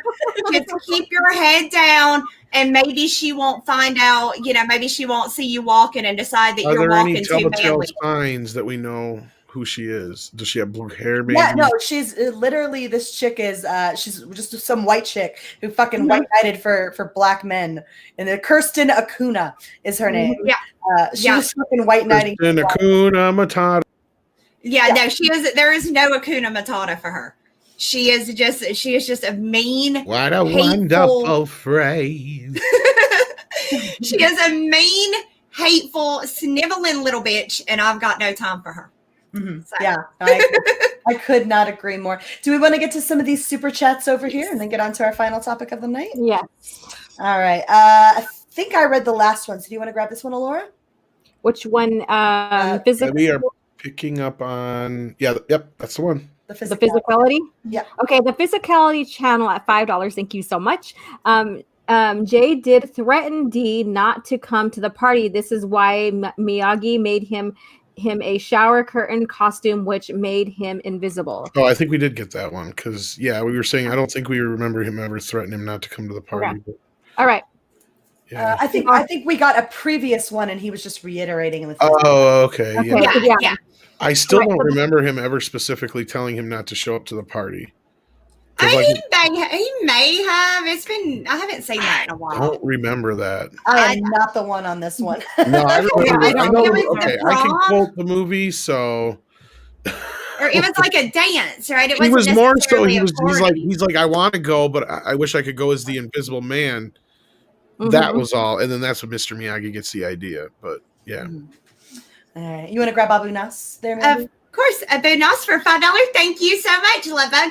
I'm listening in while prepping for the Dark Council, enjoying the show. Toxic ladies rule the world, and I'm here for all of it. Love all you ladies. Aw, thank you. I love you, Abu. You're wonderful. Yes. Appreciate the shit out of Abu. And guys, make sure you go check out the Dark Council. I'm not sure which channel it's on tomorrow, but Abu Nas is definitely worth listening to. You think you like my rants? You think you like enjoying me sitting here calling people a fucking cunt? Go listen to Abu. Oh, his are great. Yeah. His are great. His are and he ends with a legendary. rap song too. Right? He actually does rap. I'm all over here green egg and hamming it, and he actually raps.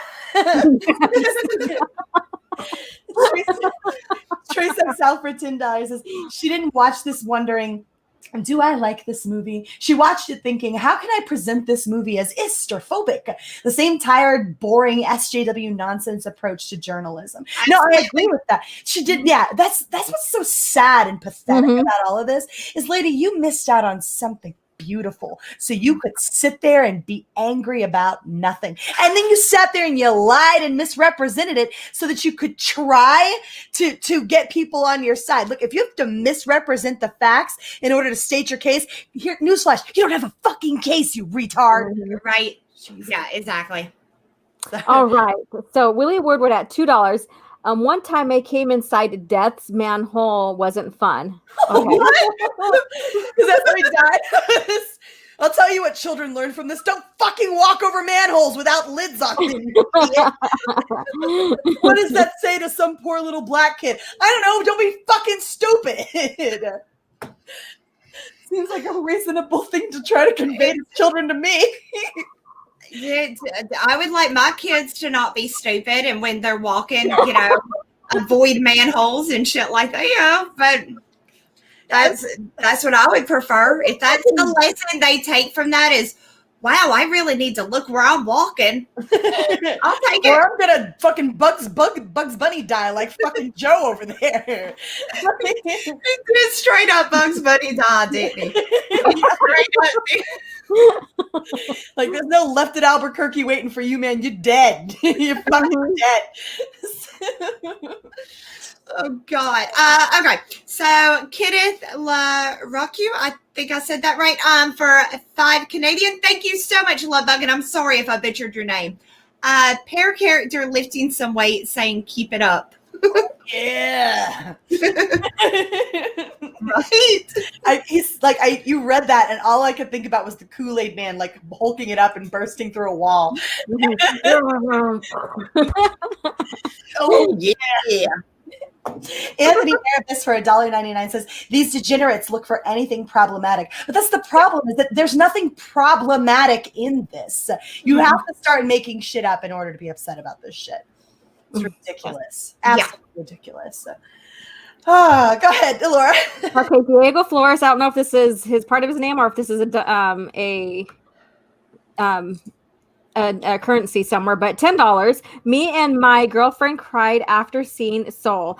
I had a serious talk about me and my current situation due to unemployment. It was a beautiful movie. Meanwhile, my sister said, meh, I think she is adopted. I cried at the end too. It was a beautiful movie. Yeah. It's another one. There are very few movies I can say in my life that I have watched that have genuinely touched me. One of them was like when I read The Color Purple, and they make the point to, she thinks God gets pissed off when you walk past flowers and you don't stop to appreciate the beauty that God has given you. This was another one. It really does. You'll think about, am I living my life while chasing my dream, or am I letting my dream take over my life because I want to live. No, it's beautiful. It's a beautiful movie, and I cried my eyes out too when it was over. So Everybody cried at the beginning of Up Hillis. Not me. yeah. Okay, everyone with a soul cried. Hey, only Mr. Pixar. Miyagi is the one who can make me admit that I could cry. Oh, no, I tell Pixar gets me every time. Every time I watch a Pixar movie, I know I'm going to feel depressed. So when I leave, I'm going to be sad. I'm going to be, it's just like when the first time I watched Yoda pass away, that when he just poof, and I'm sitting there like, the fuck? Where did Yoda go? Why didn't nobody tell me? So yeah. Nah, boo, we're gonna let him stay. He conveys our desires to Gina. So. Oh, I saw that. I saw that he was a superstar. No, congratulations, Jay. That's awesome. You want to go ahead and grab that, Mr. Tickle Trunk there, Mandu? Yep. Hey, phrasing. It's his name. I didn't do I'm going to say it again just because I like the name so much. Mr. Tickle Trunk for $1.49 Canadian. Thank you so much. And he sent a white unicorn with rainbow hair, which I think is a demicorn. A Yeah. Thank you. And Trace XL for $5 says, if you see oppressionism and phobia everywhere you look and others do not, the problem is you. Clean the poop out of your eyes and look again. That's how you get pink eye. Yeah, That is how you get pink eye. Exactly how you get pink eye. Yeah. That's how it happens. No, it's true. I think that's probably the perpetual. It's probably why they couldn't tell that the characters were blue instead of green. They had pink eye. Just saying. I've got to sort out how you watch this shit on Disney Plus. All right, like how did you miss this? Like they're vague, like they're not even vaguely blue. They're like vibrantly blue. They're like little blue marshmallows. They're almost see through as well. The blue has a like little transparency.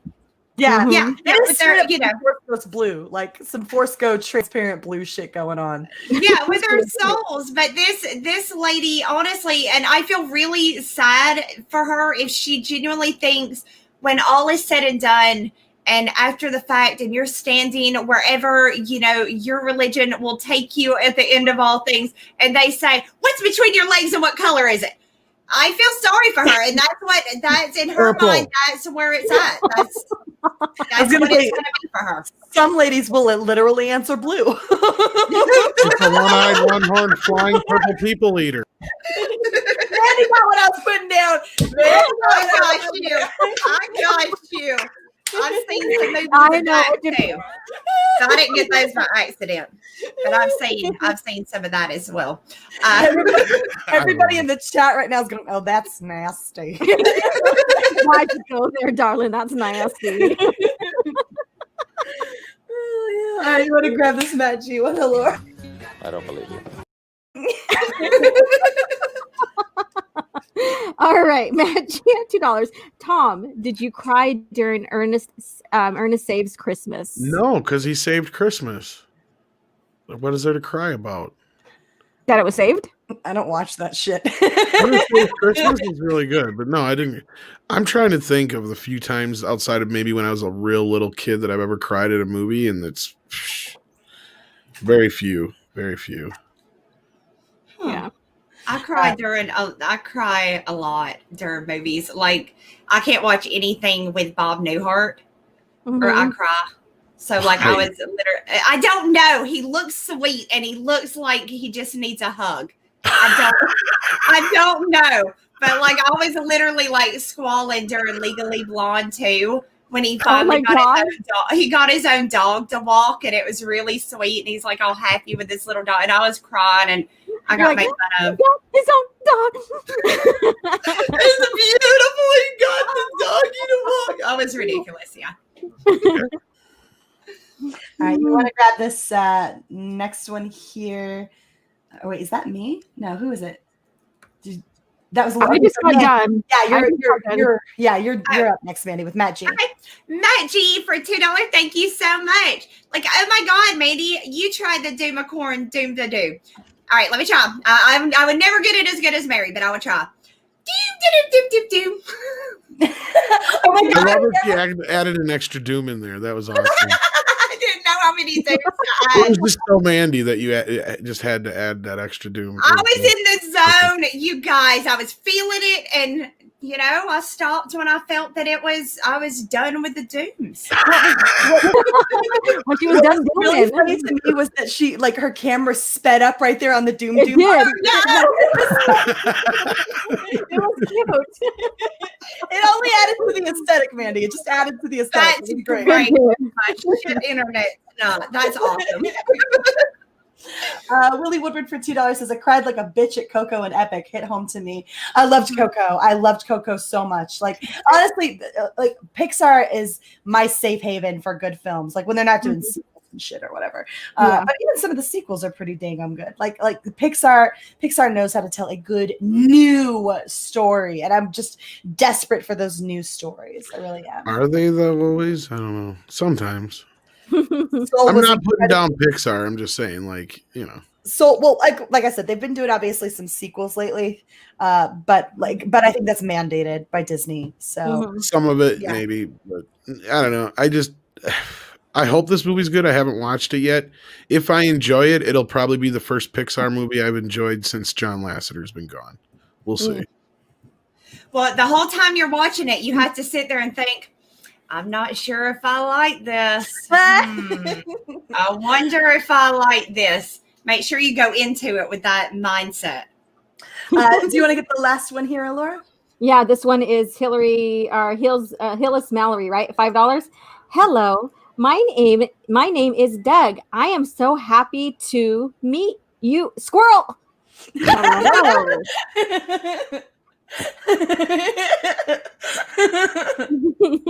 Wow. That was good. I needed that. Doggy is really every dog. He really Squirrel. Yep. Squirrel. And we got one more. We got one more here, Mandy. Okay, from Anthony Erebus for $1.99. Thank you again, Love Bug. This woke trend just won't die out, will it? No. Hell no. Fuck no, it won't. It's just people are pandering to it, and I think that's like lengthening its life. Well, the problem a is little bit. it's not really a trend. It's a forced. It's forced, yeah. Yeah. I just think it'll have to run its course. I don't think it's gonna, and I do think it'll eventually die out, but for now, we have to probably accept that this is something that has to run its course. I don't know if there's a course to run. I think it's being so forced that it's just going to continue, because we keep seeing, like, I brought up the whole Oscar rules and everybody's like, well, I don't care about the Oscars. I was like, yeah, but wait, everybody else is going to start adopting them, and they are. We're seeing it across the board.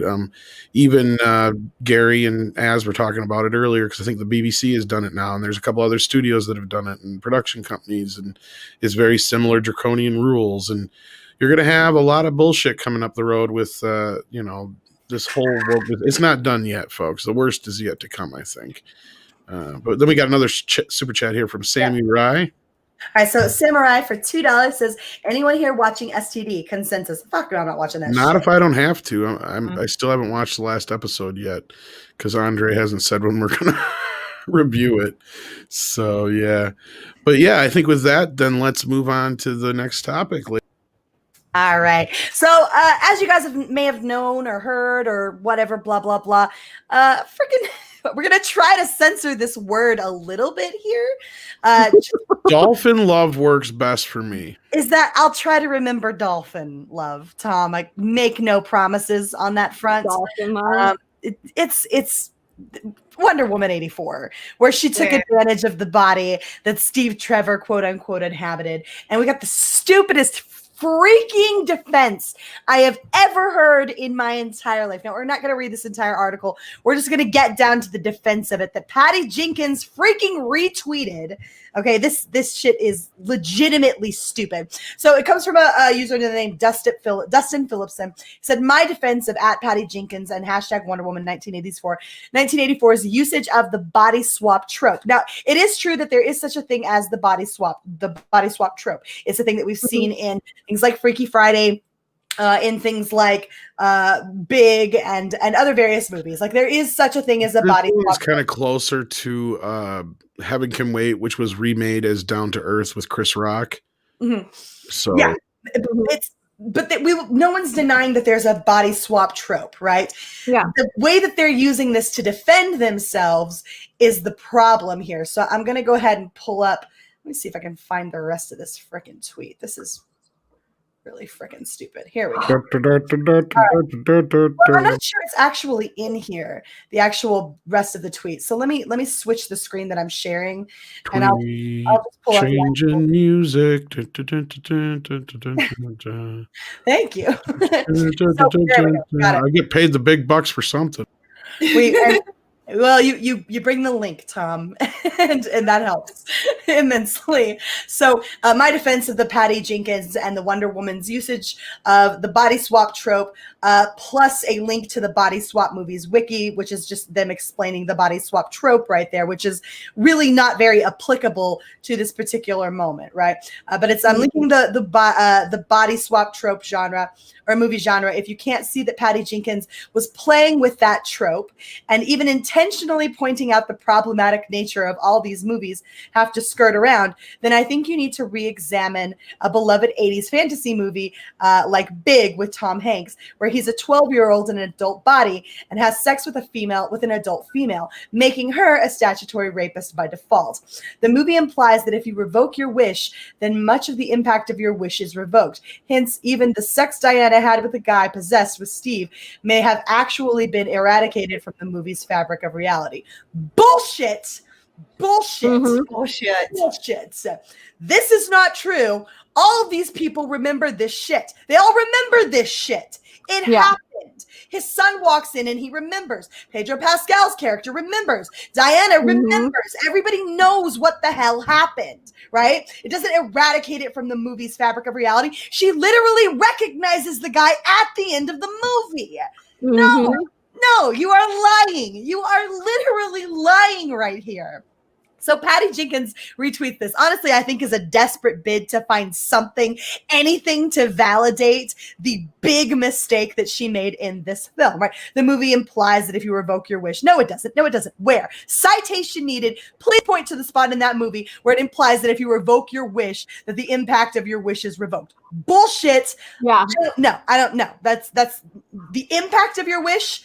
Well, perhaps, but not the memory of the fact that it happened, not the fact that it happened, only the impact of what happened. Well, I'm sorry, but you can't take back having sex with someone. No. You don't get to take that back. That doesn't change, right? There are some things that can't be revoked, that can't be changed. So it goes on, and he continues to say, clarification. And again, this is another flat out lie. Evil wishing stone seducing people into evil. No, not really. Not really. Some people make a wish that they don't realize is not necessarily, nobody's trying to be seduced into evil here, right? Like even Barbara isn't trying to be evil, right? She just wants to be something else. It's not seducing. The only person who's seduced into evil is Maxwell Lord. And the movie makes it very clear he's a bad guy. He's not a good guy. He's a bad guy, right?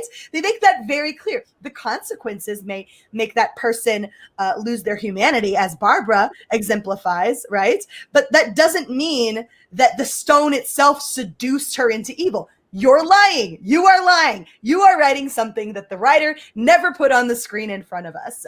So, Barbara loses her humanity. Max loses his soul. No, he doesn't. He loses his health, you moron. You're a fucking idiot. He doesn't lose his soul.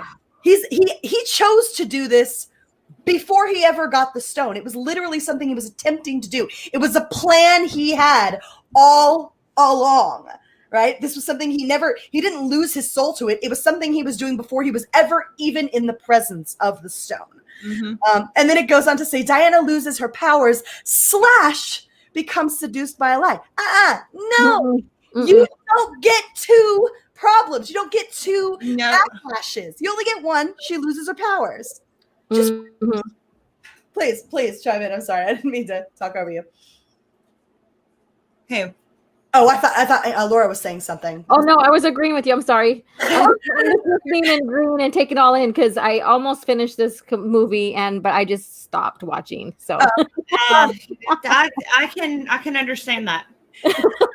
It goes on to say, if you can't see the movie is saying the swap is a problem, I think maybe you should rewatch. That's not what we're talking about, you fucking dingbat. We're not talking about the swap. Yes, of course the swap is a problem because it saps her of her powers, right? She loses her powers. Of course the swap is a problem. We're not talking about the swap.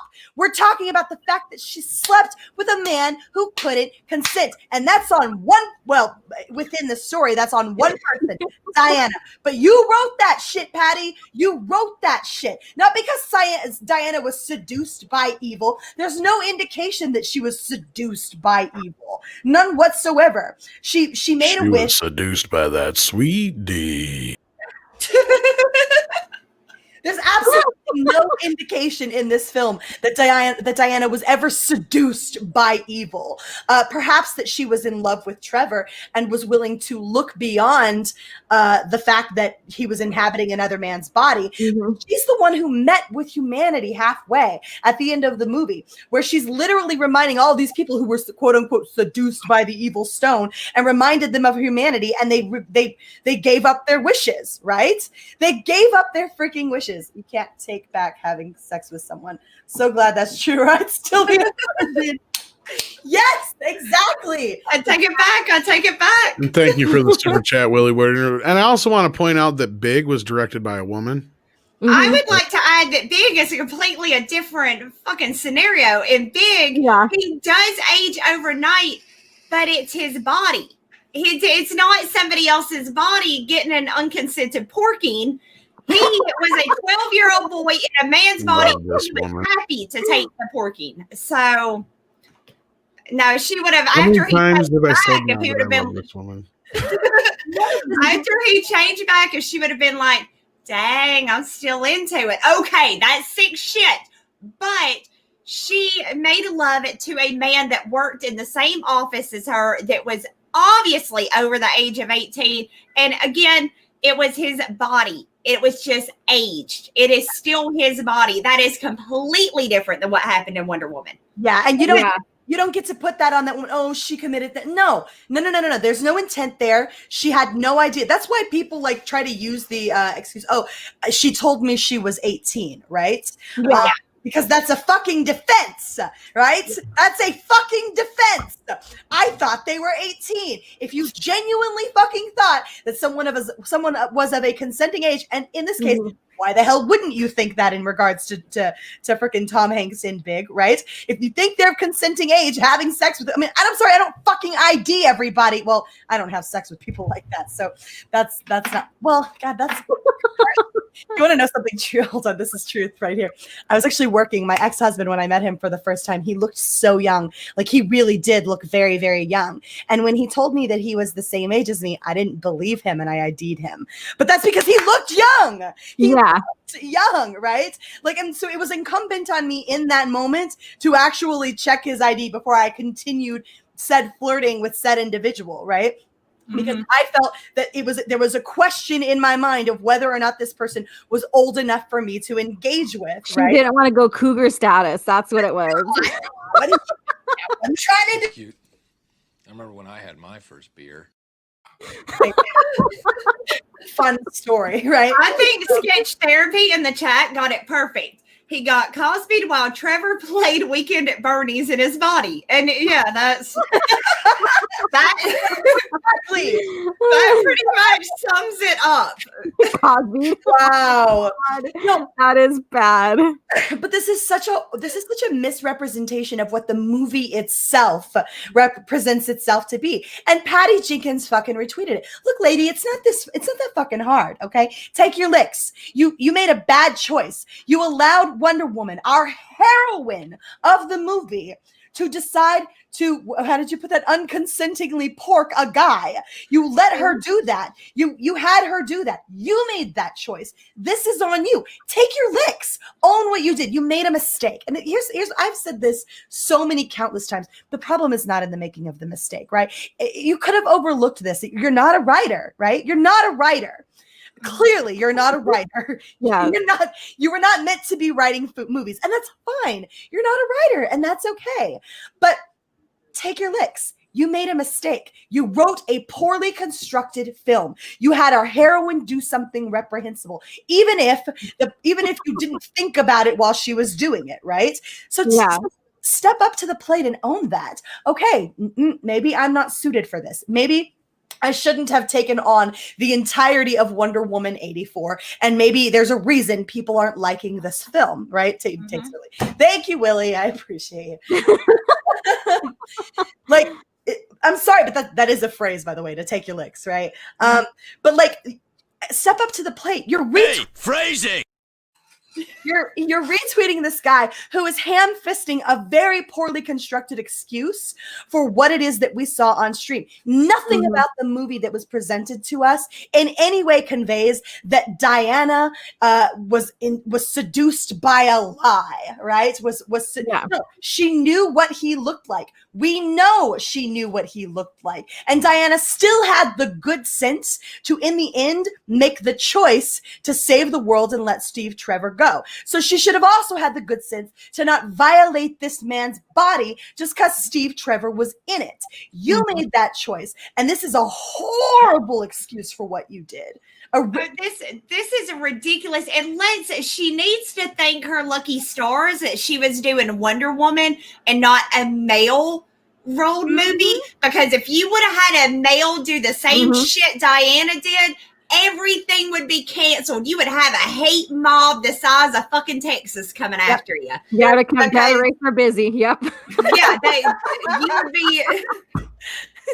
you would be absolutely just out. Yeah, you'd get killed for that. They would swallow you for that. So she needs to thank her lucky stars. It was a female. And the world looks at it a little bit differently. I don't. I think that's equal. I think, it's a Wonder Woman. Don't get me wrong. I get that. But imagine if it hadn't been Wonder Woman and just some other character, and this guy wakes up tomorrow with genital warts and he don't know how he got it. That's a fucking problem.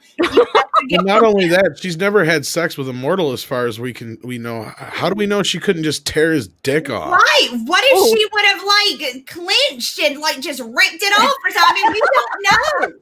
But she was willing to risk that. Poor guy had no idea. Engage the Kegels.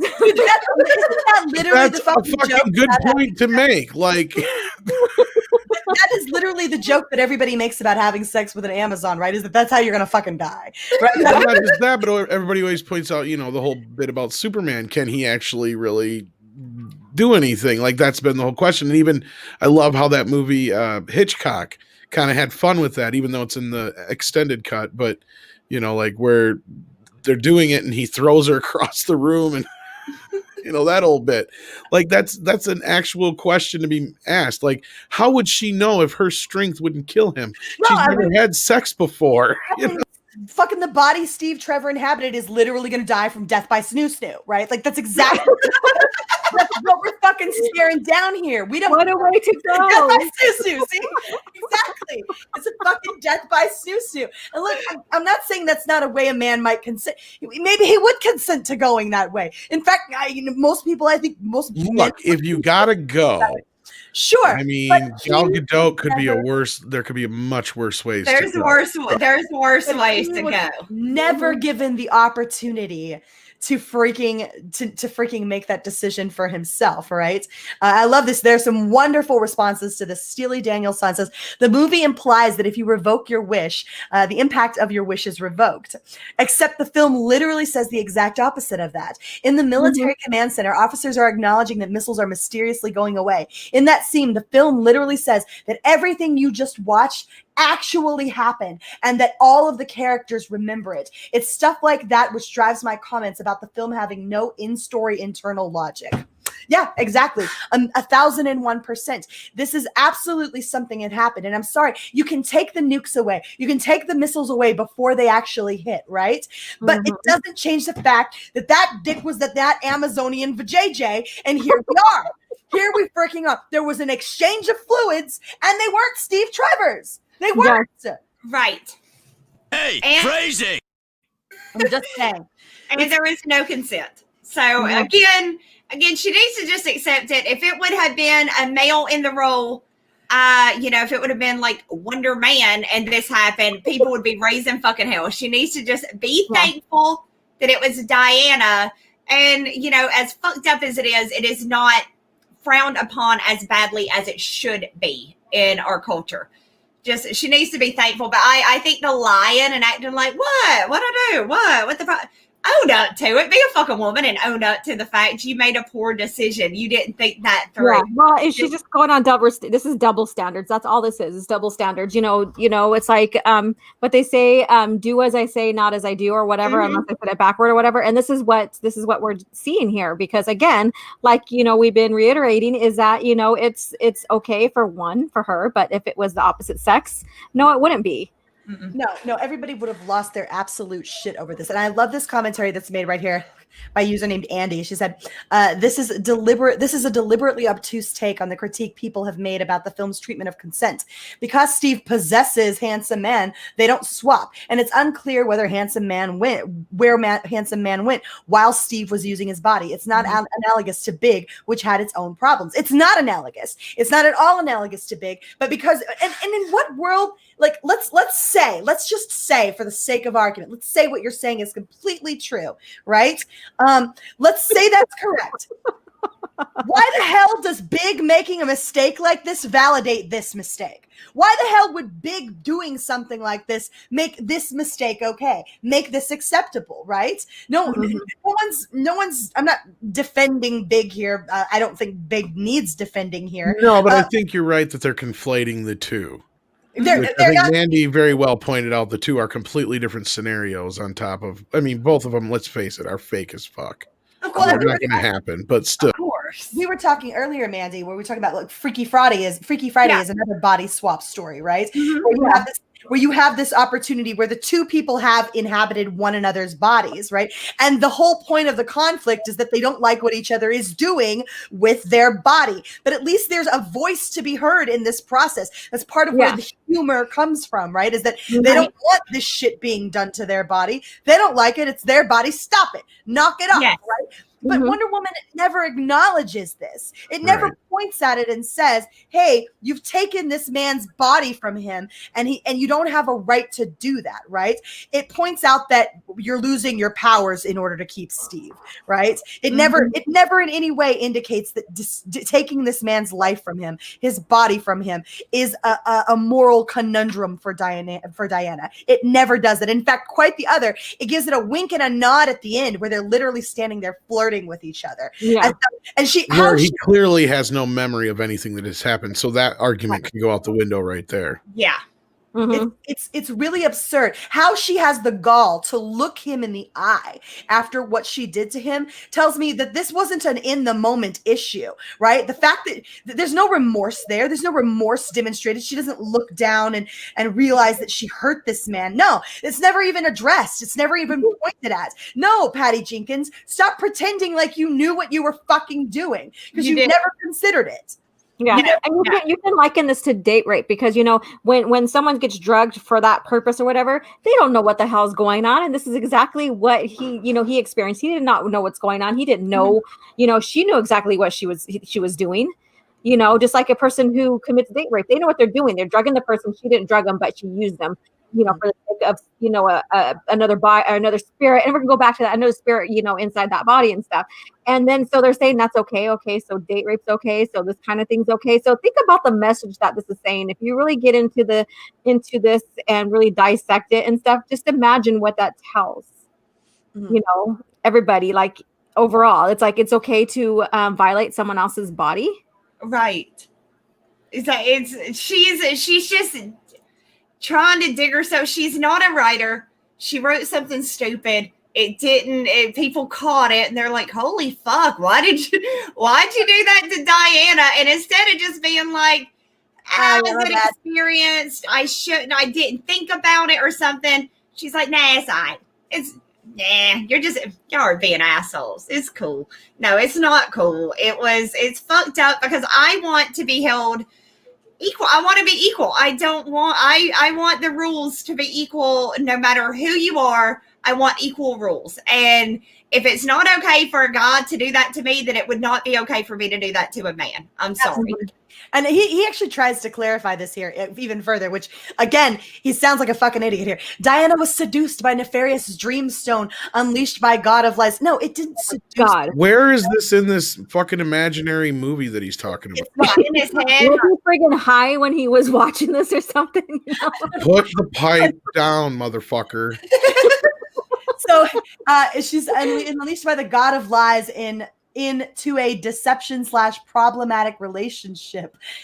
No, there was nothing problematic depicted about their relationship. If anything, it was a wonderful coupling of two people who were capable of helping one another along the way. There was nothing problematic about Steve and Diana's relationship, okay?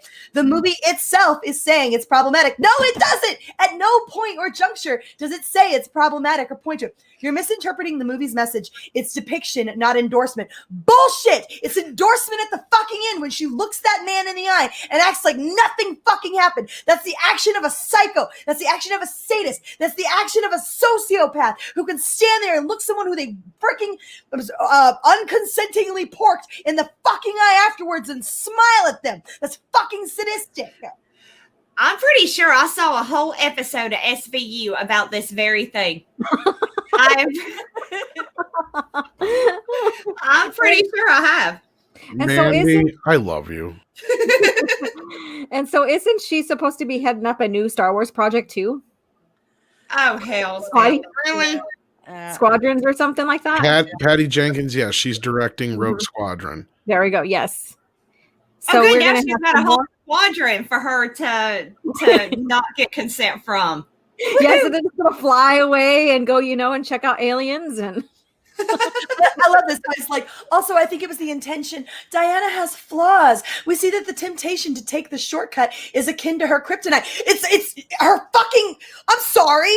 She fucking raped a guy. No, that's not a fucking human ailment. That's not some fucking thing that you whoops, fell on his dick.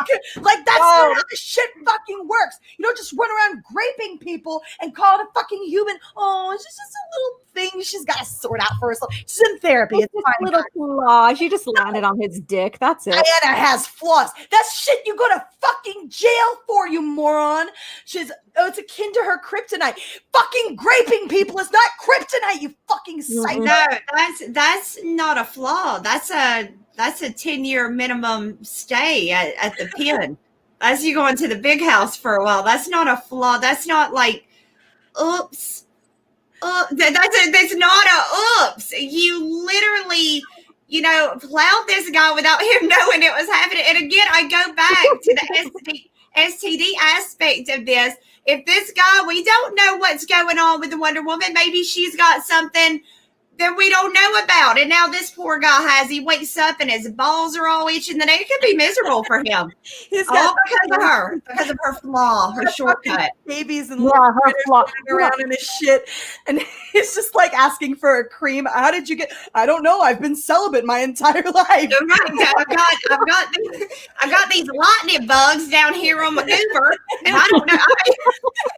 You have no idea. It's bothersome, and she needs to just own up to the fact it was bothersome. You don't know what kind of life decisions this man has made. Maybe he was trying to go into the fucking clergy. Maybe he was fucking trying to save himself from marriage. You don't fucking know. Maybe he was just trying to do like that tantric thing, and he had built up a month worth, and he was ready to go, and she fucked it all up for him.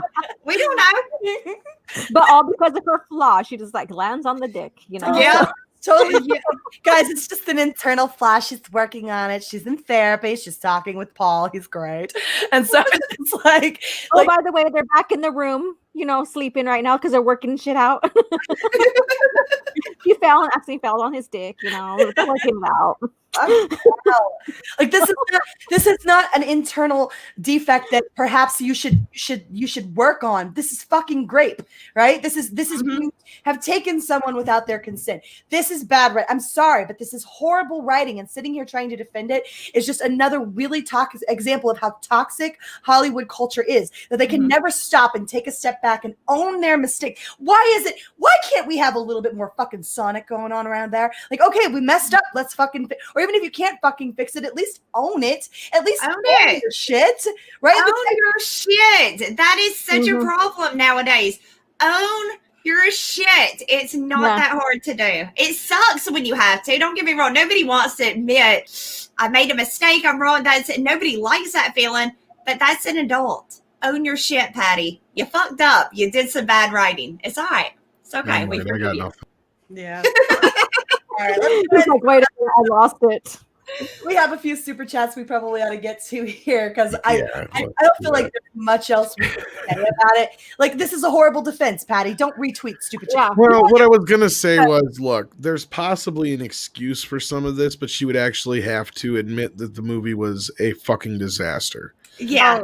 Because there is a possibility that the way this movie goes, that at one version of it, he did not inhabit somebody else's body, but he just showed up out of nowhere. Mm-hmm. Right. There is that plausibility. She should have done that. And then I think that didn't test well, because that's the thing is, we know early on there was at least one round of reshoots and a test, and they were supposed to go back for more reshoots, but Coof happened. And and that was, we kept hearing out of the earlier test screenings, was that it was just a muddled fucking, it's basically what my blurb for the movie is. It's a clusterfuck of stupid. Yeah. And this is just a glaring like cherry on top of the fucking stupid. Mm-hmm. With no 80s music, might I add. Oh my God.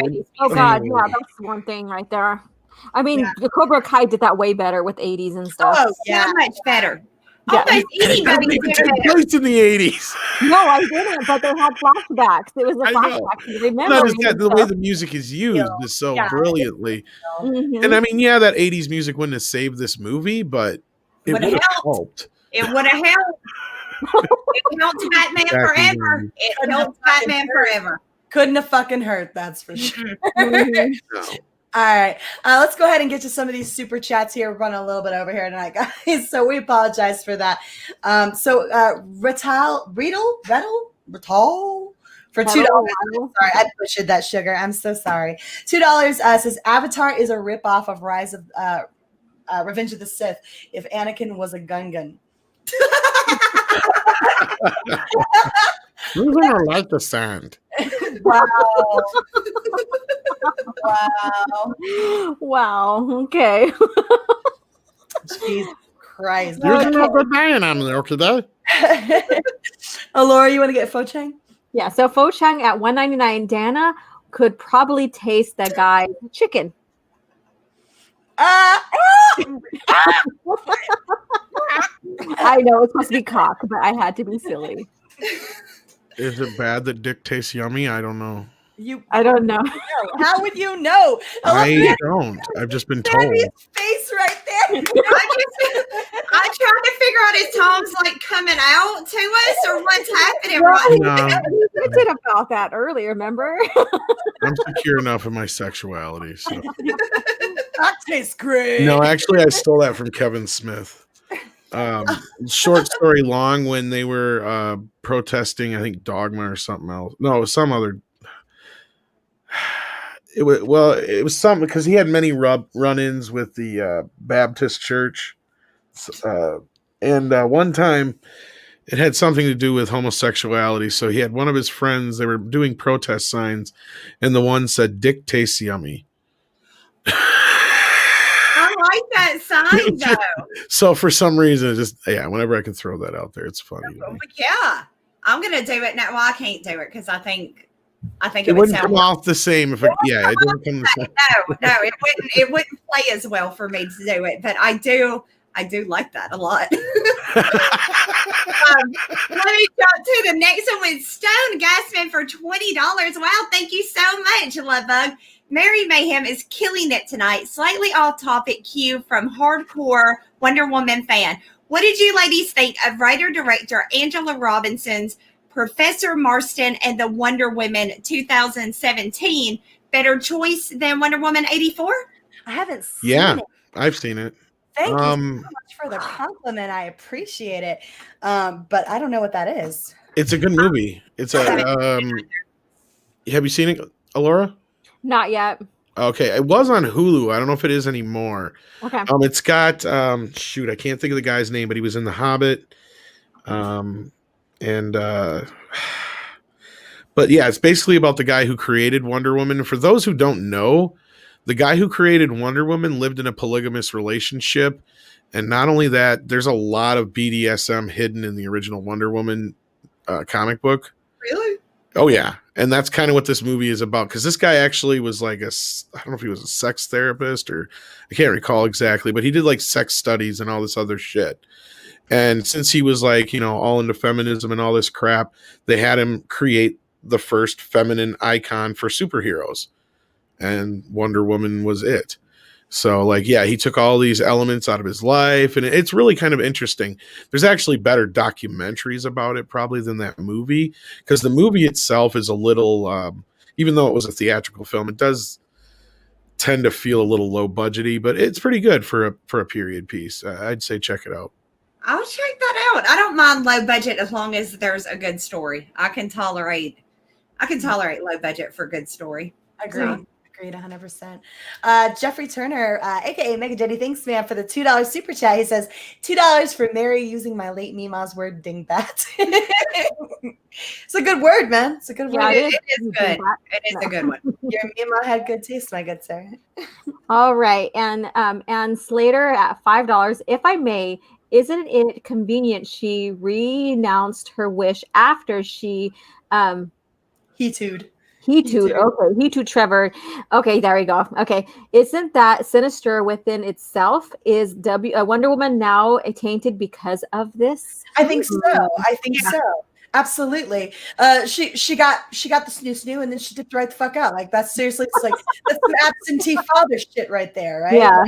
Like it's incredibly sinister. But again, I don't actually think all of this was planned, right? I don't think Patty Jenkins considered any of this, right? This isn't some depiction of the dynamic moral wanderings of Wonder Woman. This is just some really fucking terrible writing that she never. No, I think you're right.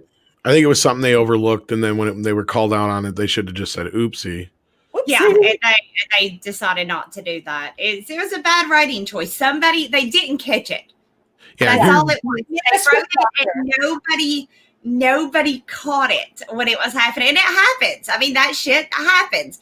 But you act like an adult and you admit, yeah, okay, maybe that wasn't the best way to do it. But I'm sorry. That would have sufficed. But no, she's digging her heel in, like, what I do? What's wrong? That's okay, right? And no. Yeah, they're trying to make excuses for it. And here's the movie we were just talking about. Luke Evans is the star, but Professor Marston, the Wonder Woman. It's really good, actually. It's not too bad. Okay. I'm gonna check that out. All right. Amanda, you're up next, I believe, with Matt G. Okay, Matt G for $2.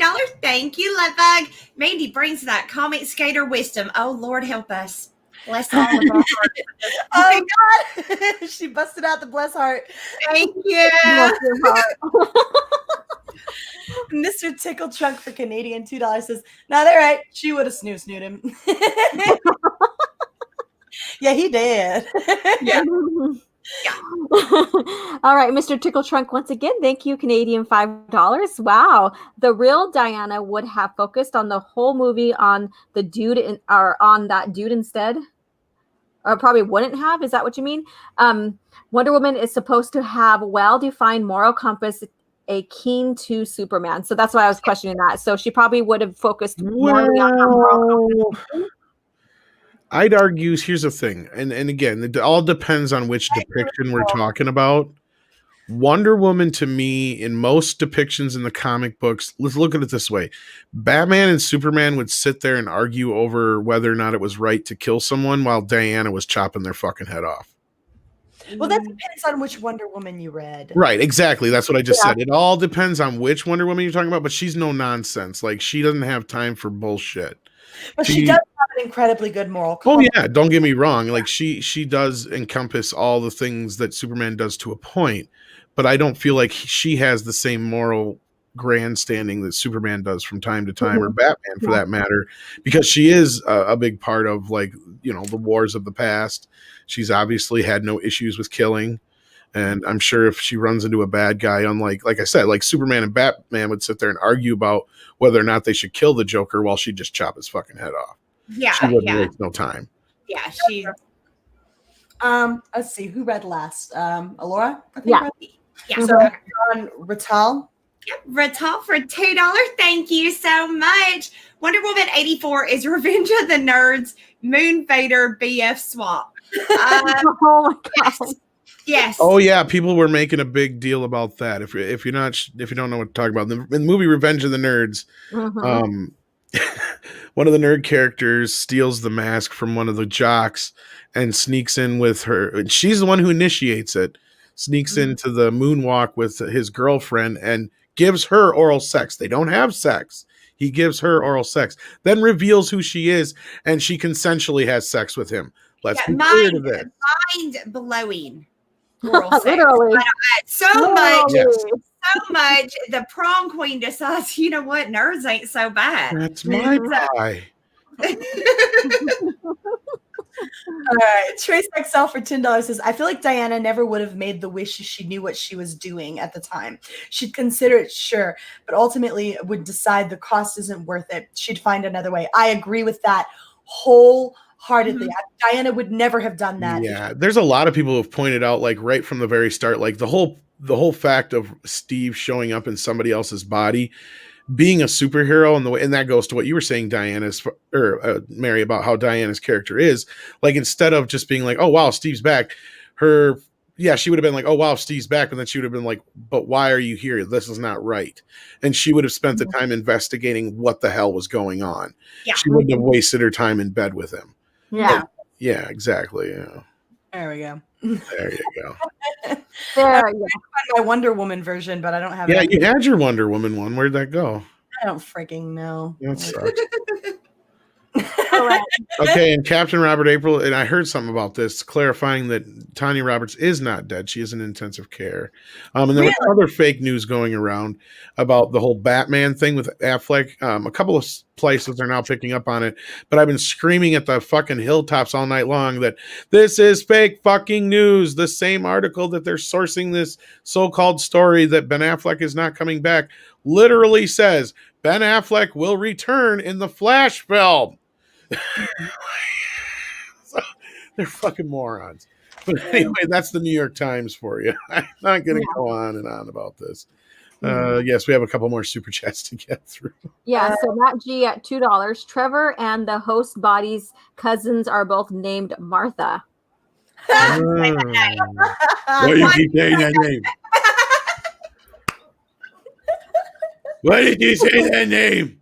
So ridiculous. Oh my gosh. Tell me why she said Martha. Martha. His name. Okay. Martha. All right. I think you're on Hillis Mallory. You have to say it 3 times for him to go. No. Stop summoning him. She knows.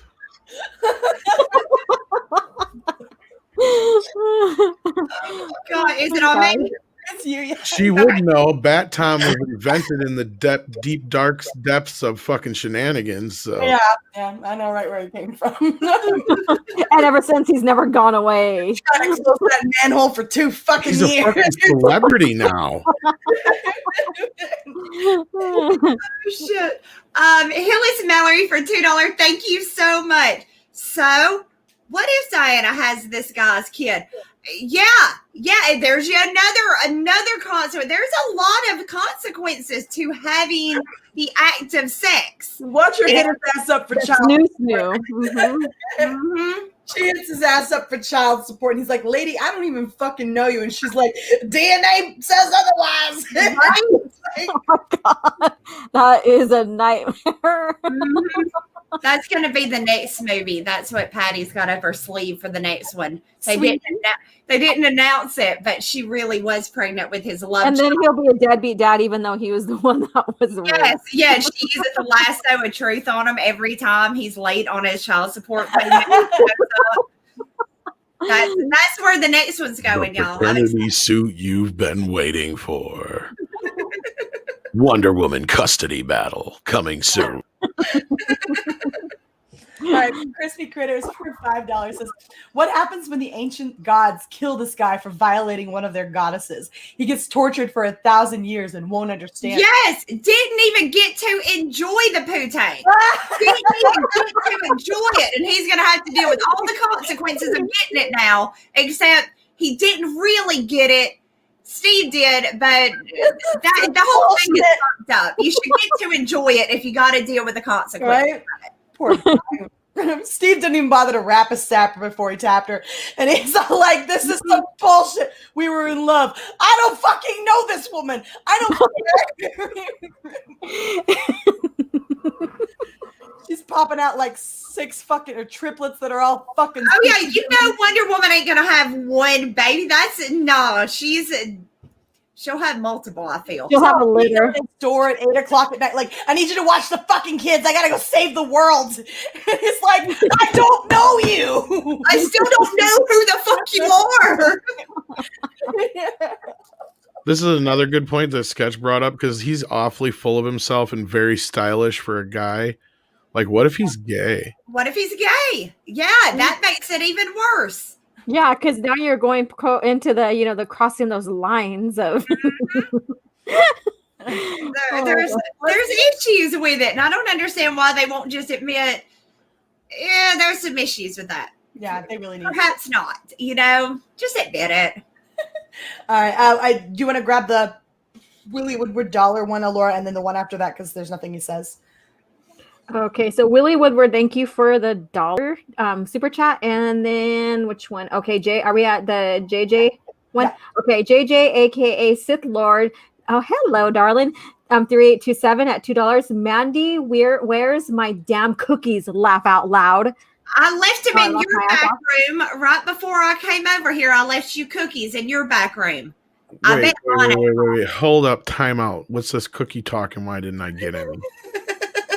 No, you can play that for that Wonder Woman boyfriend. She brought cookies for us, but you were late and I ate them all. Yeah, you were asleep. Oh, so fuck the fact that I see how you are. You were taking a nap. Oreo cookies. I wasn't gonna wake you up. I got some mega stuff Oreo. I actually didn't eat all of the cookies. I licked the cream out of most of them. You did that last time, you dirty bastard. She did. She licked all the cream out of them and just stuck them back together. That's what he said. They're on a plate over there. Have fun. Hey, phrasing. I didn't even mean it like that, Tom. I did not mean it like that. Stop. Fuck. Go ahead, Mandy. Okay, let's see. Willie Woodard for $2. Thank you so much. Yeah, Marston is an interesting character. Who? Marston? Who the fuck is Marston?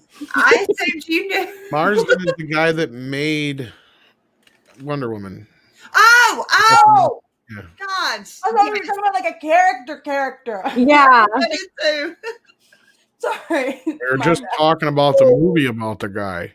Gotcha. Thank you, Willie. I'll go check that out. It sounds good. All right. Rod Thunderheart. Jesus Christ. Wow. Hell of a name you got there, buddy. For Canadian $5 says, hail all. Is anyone curious why Diana is the only kid in the race at the beginning?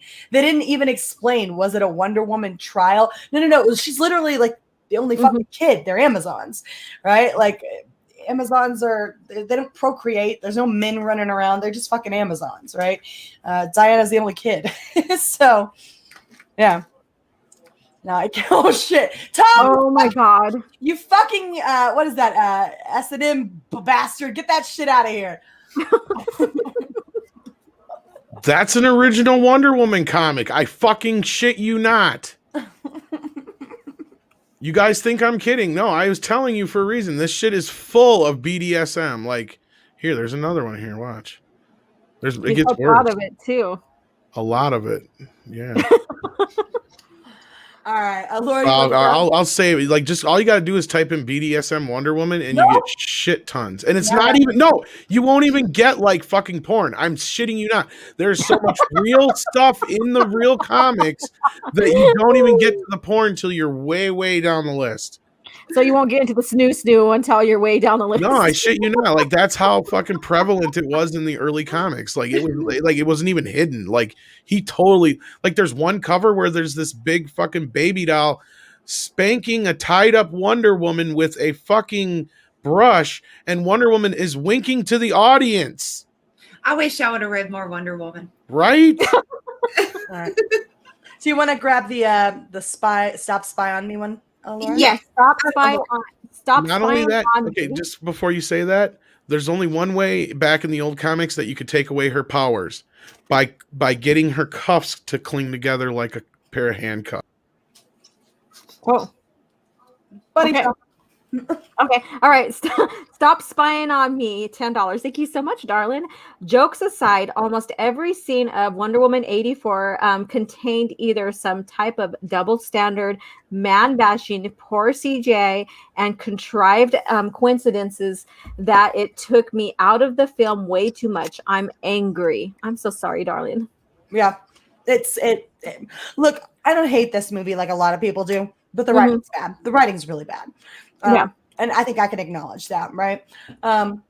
So I'm sorry that you're angry about it. It shouldn't have happened this way. Fucking Patty shouldn't have been. She's a great director. She's got a great eye for action scenes, and she knows how to make Wonder Woman look, right? Yeah. She's not a fucking writer. She's just not a fucking writer. You want to grab Terminus there, Mandy? Yes, Terminus East for $2. Thank you so much. Looks like someone just Bruce Bat Tom's ego. Ooh, but That was good. Don't talk about my ego. My ego is bigger than all of your egos put together. It's like a mega ego. Until someone licks the cream out of your cookies. Yeah. Oh, who would do such shitty things? That's like a Joker thing to do. Actually, I don't even think the Joker would sink to that level. Nope. That's just wrong. All right, get back there. I feel no remorse. Yeah, get back there.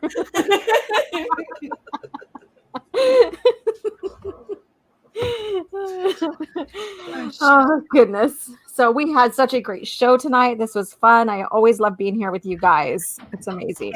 I think we had one more behind that one. Did we? I think it was from Commander Ed Straker of Shadow for $2. It says next Wonder Woman, the Mari Povich years. Did I miss posting that one? I might have. It's all right. Sorry about that. I got it. No worries. No worries. That's the first one I think I missed tonight outside of Matt G's first one before we started. So, okay. We're And then on we a get- roll here, Tom. Rod Thunderheart. He has a name so cool you have to say it like It that. is an awesome name. It is. Are you native? Are you native Canadian First Nations? I'm curious. All right. So who has this one here? You. Oh, I do. Okay. Raw Thunderheart, Canadian, $2. K, but the established in one, there's other kids. No, they didn't. No, they didn't. There's no other kids. I'll double check myself here in Wonder Woman, but there's not any other. There's not any other. Oh, in the Olympics, you mean? No, Or what are there's- we talking about? But in fact, her makes her so special and so unusual. Before Dana, there were simply no children in Themyscira. Okay. Yeah, there it is. Okay. Yeah, no, there's no other kids around. All right. And then we got one from Willie Woodward. All right, Willie Woodward for $5. Thank you so much, Willie. Tom's right about Wonder Woman. What's most messed up, that's her most popular time in her publication. That's not messed up at all. That makes complete sense. That makes complete sense to me. That's not surprising to me. Like I said, I just wish I would have read more Wonder Woman when I was younger. Yeah, Might have Wonder- been- Yeah, Night Heaven, you may have missed it. We already brought that up. That was kind of what got us down that road in the first place. All right. I think that's everything for tonight, Tom. Yeah. All right, then let's say thank you to everybody in the chat and go around real quick and tell everybody a little bit about yourselves. Laura, let's start with you. Hi, everyone, and thank you again for participating in the chats and listening to our rant, especially Mary. She has some great takes, and I so appreciate her, as well as Mandy and Tom. And my name is Alora. I'm OG Star Wars Legends Girl, and you can find me on my channel Mondays here on Need with the ladies and Tom. And then Thursday on my channel with coffee chat as well, speaking about Star Wars comics and all that good stuff. And Fandom Menace once a month on Mary Mayhem's channel, and also on Queen's Council. There you go. I think I said it all. And so thank you guys again. I had a great time with you, and you guys have a great night. All right. And next we have Mandy. Like what? Hey, y'all. So, yeah, I'm Mandy Summers. I am the writer of the comic book Wart the Wizard. I am also have 2 comic books up on Indiegogo right now, Pirate Queen and Super Dead. So make sure that you guys go and check that out. Head over to my YouTube channel. I talk a lot about comics and pop culture stuff and open Magic the Gathering cards and talk about D&D. I'm just a big nerd. So I do all kinds of nerdy stuff over on my channel. So don't forget to go over there and hit me with a sub. Come hang out with me. And yeah, follow me on Twitter, Instagram, Facebook, everywhere at Wart the Wizard. And also, I would like to say, in case you were watching it, Lorena, I miss you. I was just going to say, yes, thank you. I was going to say, before we end it, I want to say we miss Lorena. We'll have her back here next week. She's on vacation. And to come home safely to us, because we miss you. Thank you. Yes, very, very much. She had a long day of driving today, so. She did. Bless her heart. I wouldn't want to make that drive, but she got to go hang out at some cool places. So yes, she did. Oh, yeah. Yeah. Speaking of Lorena, do check out her channel if you haven't already, and I'll share that in the chat as well. And finally, last but not least, our hostess with the mostest, Miss Mary B. Well, guys, I am Mary B, the mistress of mayhem, disruptor of the narrative, and official Whammon card holder. You can find me over my channel, Mary Mayhem, where I talk about newsy news stuff during the week and have a little bit of fun on the weekends. And holy shit, fucking Cobra Kai is not racist. Soul is not racist. And Wonder Woman 84 is fucking stupid. Holy shit, hallelujah. Where's the Tylenol? No. Where are you going? We're in this together. We're going to be the happiest assholes. This side of the nut house. We're going to be so... I have to remove... I can't do it all without laughing. Oh, I love that movie. But yes, so check out all these ladies. And if you haven't if you've missed an episode, you can always check out Midnight's Edge Live Archive. That's where all the live streams get re-uploaded after they're done. But they do stay here as well. I think they just get unlisted, but there you go. So until next time, I want to thank the ladies for a wonderful show. I want to thank all of you out there watching for being a wonderful audience. And until next time, take care of yourselves and each other. Peace. Bye. Proving that the Fandom Menace isn't just toxic white males. It's toxic femininity, brought to you by Midnight's Edge.